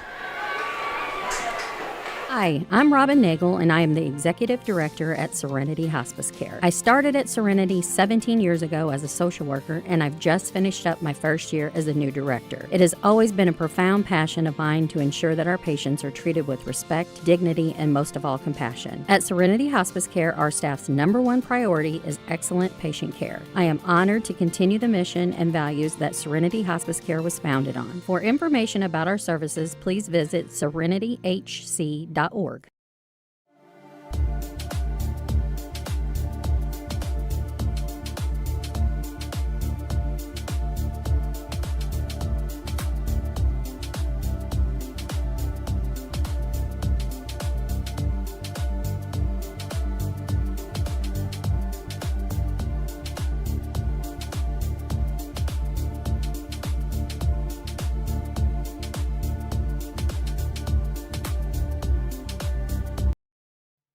Fuel up your vehicle and body at Potosi Golf on Middle Street in Potosi. Potosi Golf has an almost 5-star rating with Gas Buddy, so you know they keep their gas prices low. Couple that with great deals on food and drinks, and Potosi Golf can become your first and last stop of the day. Conveniently located near Highway 8 and 47, you can always get in and out quickly. Fill her up at Potosi Golf. Rebels a winner tonight, 31-28, as they come to Potosi and beat the Trojans, sinking Mark Casey's club to now 2-4. Mike Reeves, as you see, field level, is ready for conversations with both head coaches Kory Schweiss and Mark Casey. Central eventually, Mike, put it in the air a couple of times, but obviously the ground game was what they used all night long. Following a week in St. Gen where they only had 49 yards on the ground as a team. Whole different discussion tonight from Central. Yeah, to say the least. 49, they had that midway through the first quarter. I'm not exaggerating. They did have that midway through and ended up tonight with 2 100-yard rushers. I'll go ahead and give you the numbers. I'm looking at them right here. August Black, 28 carries for 188 and 2 scores. And Karis Foster, 17 carries for 121 and a couple of touchdowns. Brody Pigg did play at quarterback in the second half, went 2 for 4 for just 9 yards. One completion to August Black for 6 and another to Devin Graff for 3 yards. Potosi, they get a big night from Noah Walton, but not a big second half. He had 113 yards at the half, finished with 136 on 19 carries. He did score 3 times. After that, quarterback David Miller, 10 carries for 52. Carter Pyatt, 4 for -1. Through the air, Miller went 10 of 14 for 82 and a score. That touchdown going to Thomas Lamming, who caught 7 passes for 55 yards. After that, 3 catches for 15 for Noah Walton and 1 catch for 12 for Blaine Maxwell. That wraps up your the stats for this one as Central holds on for the win. David Miller threw it obviously more times than Brody Pigg did. Miller's been efficient, if nothing else, over the last 2 weeks. You said 10 of 14, Mike. That makes him 17 of 25 in the last 2 games against 2 conference rivals in Fredericktown and Park Hill Central. Rebels win it 31-28. Let's take care of some housekeeping details before we get to those post-game conversations. Both teams were joined at midfield, now separating to their separate contingent discussions. And so we'll bring you the Domino's Pizza Player of the Game. Call your local Domino's. It'll be a late dinner. Go online to Domino's.com or download the Domino's app today. Carry out or delivery. Your local Domino's in Potosi, Fredericktown, Park Hills, Farmington, Bonne Terre, or St. Genevieve. Mike, if you've got to go player of the game, there are, in my opinion, 3 logical options. Who do you like? Hard for me to get away from August Black to carry it 28 times tonight. Do so on 180, get 188 yards, score a couple of touchdowns, and he's in the middle of things all over the field all the time. And coming back from that concussion protocol, they missed him, and I thought he did a remarkable job. And I like the fact his presence was noted right off the bat, and I think it put Central in a better mindset after that St. Genevieve game that didn't go well, to see that, hey, when he gets it in his hands, we do make things happen. I've got to roll with that as player of the game. He'll get a coupon for a free large one-topping pizza from his local Domino's in Park Hills. Domino's Pizza, it's delicious, customizable, and it brings people together. Domino's Pizza. You've also got the Pettis Automotive player to point to, given to a different player of a game for making a play you can point to for making a difference in the game. This thing was tight early. It was 8 a couple of times in the first half. Central ends up winning it by 3, and it's kind of one of those things, Mike, one of those little things we look for. Who do you like to point to for the Pettis Automotive player of the game? I do a lot of pointing with this one because I like the field goal that he connected on. That's Devin Graff. I like the onside kicks. Even if a couple of them were what you might call the pseudo onside kick, he kicked it more than 10 yards. They found a way to recover it, but the last onside kick was the one that clinched the game and put it away. So I'm going to say I was pointing his direction on more than one occasion. So if I did it more than once, then he's got to be the player to point to, right? Absolutely. Devin Graff is your Pettis Automotive player to point to. You can point to Pettis Automotive, your hometown choice for great vehicles and service. See the difference at pettisauto.com or see for yourself in DeSoto, Fredericktown, and in Farmington.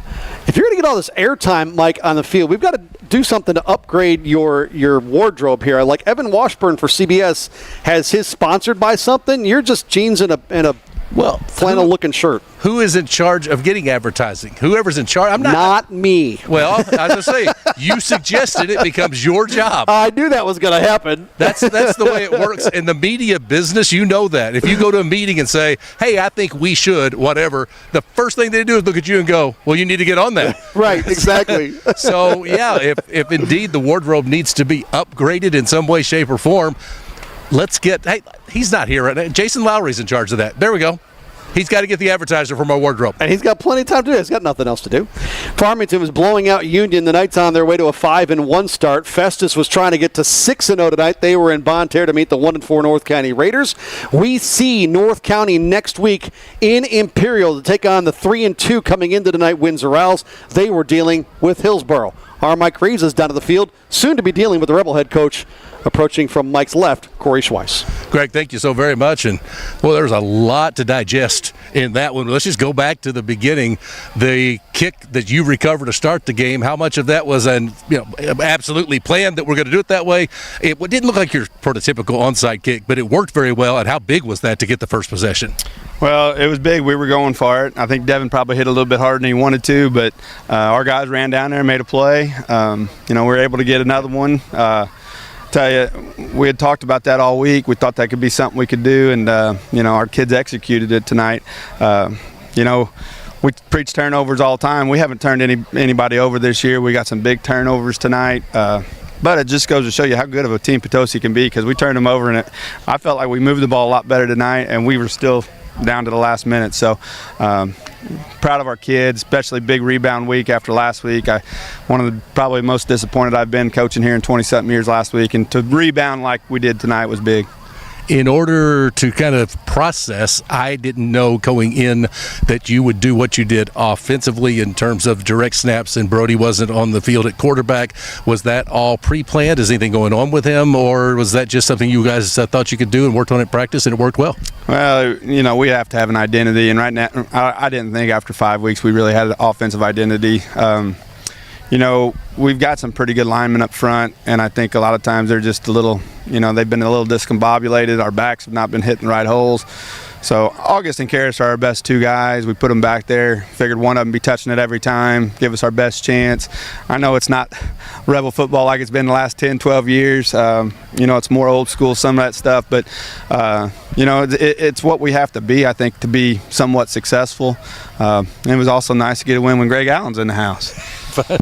Well, hey, it's difficult to do that. That's happened over the years, so we got to make sure that we make it happen after last week didn't go so well. Yeah. Hey, the kicking game, though, we talked about the onside kicks that you recovered, but you get a massive field goal to give you a 2-possession lead. How big was your kicker in the kicking game as a whole? Well, it's been good for us this year, a lot better. I mean, we've made a lot of progress in that area. That field goal ended up being the difference of the game.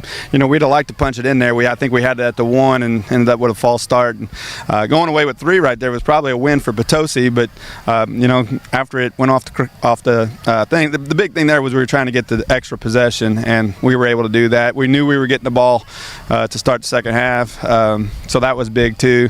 Didn't want to try to do too much because any play for them is a potential touchdown with Walton on the field. So, before the first half, we were talking about different things about trying to play faster or whatever, and I was like, we're up a score, we get the ball, up 2 scores, get the ball to start the second half. Let's not do anything to try to get them the ball, because like I said, they got a couple playmakers on that team.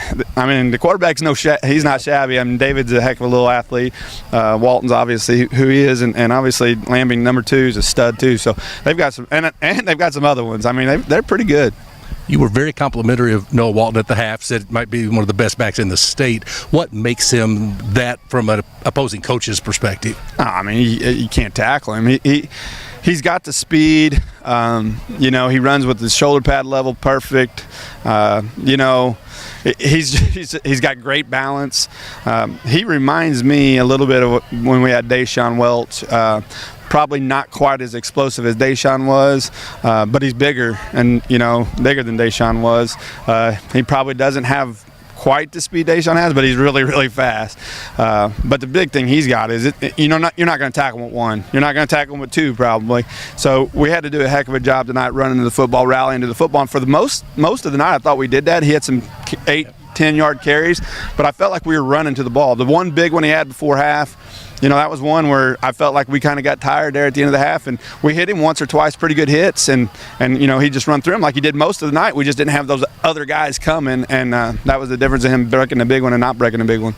Wrap it with this. We get to do this. You don't as a coach, but we get to look ahead a lot. And I know you hit a real gauntlet in your schedule. Starting tonight, this is a real good team. Mm-hmm. The last 3 on your regular season schedule are having terrific years and doing a lot of good things. How do you approach those knowing that, hey, we better play good football because they're going to, and they are having really good years? Or is it going to be we're going to come to practice and take care of the next day and not let the kids think too far ahead about the 3 opponents that are sitting there waiting for you? Yeah, I mean, we just have to get better. I mean, we have to get better, and that's all we can do. I mean, I know, probably think going into tonight, those teams were 14-1, and their only loss was to Jackson. So Jackson might very well be the best team in the entire state. So, you know, obviously we know that. Our kids aren't dumb. They're going to see that. They're going to know that. But we have to concentrate on us and get better. And, you know, even if we don't come out these next 3 games with victories, as long as we're getting better, we'll be in the mix at the end, because this team here that we just played tonight and Dexter are probably going to be 2 of the teams at the end that we're going to have to knock off. So, you know, getting this one tonight was big for a district game, and then we get Dexter in 2 weeks. That'll be another big one for districts, and if we can somehow pull that one off, you know, we'll be sitting pretty good, I think, as far as where those games might be played. So, you know, that's all we can do is concentrate on getting better. Look forward to seeing you down the road, and congrats on this one. Really good game. Thanks, I appreciate it, Mike. And you tell Greg, yeah. I'm just so glad we can come out with one, because I think all those quarterfinal games that he comes to, he only comes, you know, the big games, right? And then last week he was there, and I was like, oh my God, Greg Allen's here. And you heard he was coming tonight. I know. I got that email, and I was like, oh my gosh, you couldn't go to Valley St. John. So anyway, appreciate it. Thank you so much, sir. Greg, you're off the hook momentarily, I guess, for one Central good performance, because you've been hung out to dry for so many of them, and he's right. You've seen a lot of the elite level game, the John Burrows of some of those over the years. Well, I appreciate the fact that, you know, you leave a full-time job where you cover these guys for 22 years in this area of high school sports. You leave, and 4 years later, they're still trying to pin losses on me. Continuing our post-game show, Mark Casey's alongside. I mean, wow, there's a lot to digest from that game. There was a lot that happened. Generally, from your perspective, what's the reason you came up 3 points short when it was all said and done? Can you pinpoint any one thing? Well, no, not any one thing. I think, I mean, heck, it started off right out the gate, getting the onside kick. It kind of got us down. You know, it kind of snowballed from there, you know. But I'm not taking anything away from them, because they played very well. They had a very good game plan. They executed the game plan, and, you know, we had some adjustments in the second half, and I think it helped. But, you know, it's still one of them things. We've got to make some plays at certain times, and they just made more plays than what we made. When you look at that last drive that you put together, I mean, it was a remarkable drive, but at the same time, we're watching the clock eat away. And I even told Greg, I said, boy, if this was a first quarter drive, this thing would be off the charts.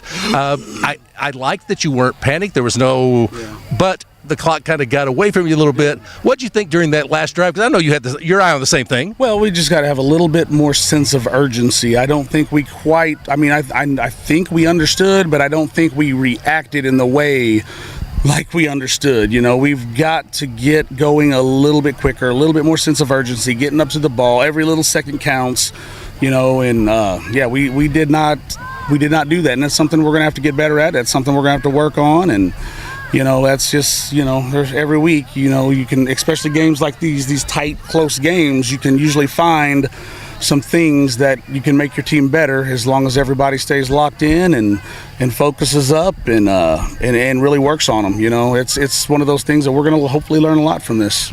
Every coach we've worked with over the years has told us we want to be better. Every week, we want to be better than we were the week before. How close are you to being a better team at the end of this one than you were before it started?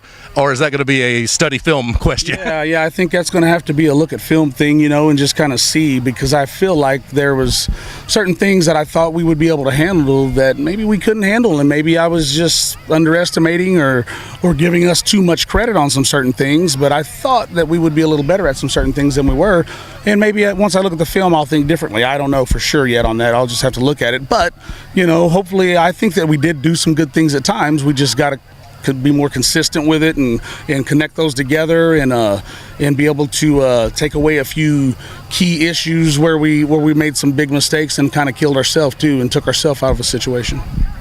I get to do this, and Greg gets to do this, and our media group gets to do it, and that is I looked ahead at the end of the season and the district and where things are. Coach, there's no reason for you, for Central, there's about 5 or 6 teams in that thing that all are going to go into that thing going, we can win this thing. Yeah.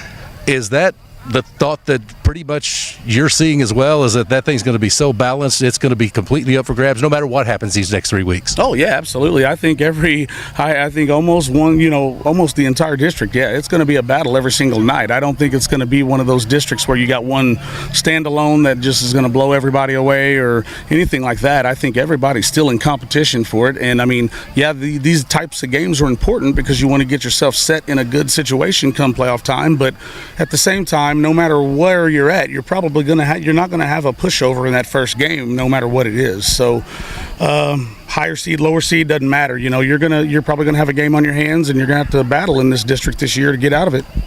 Pleasure to see your team for the first time. Best of luck moving forward, and we'll talk down the road. All right, thank you.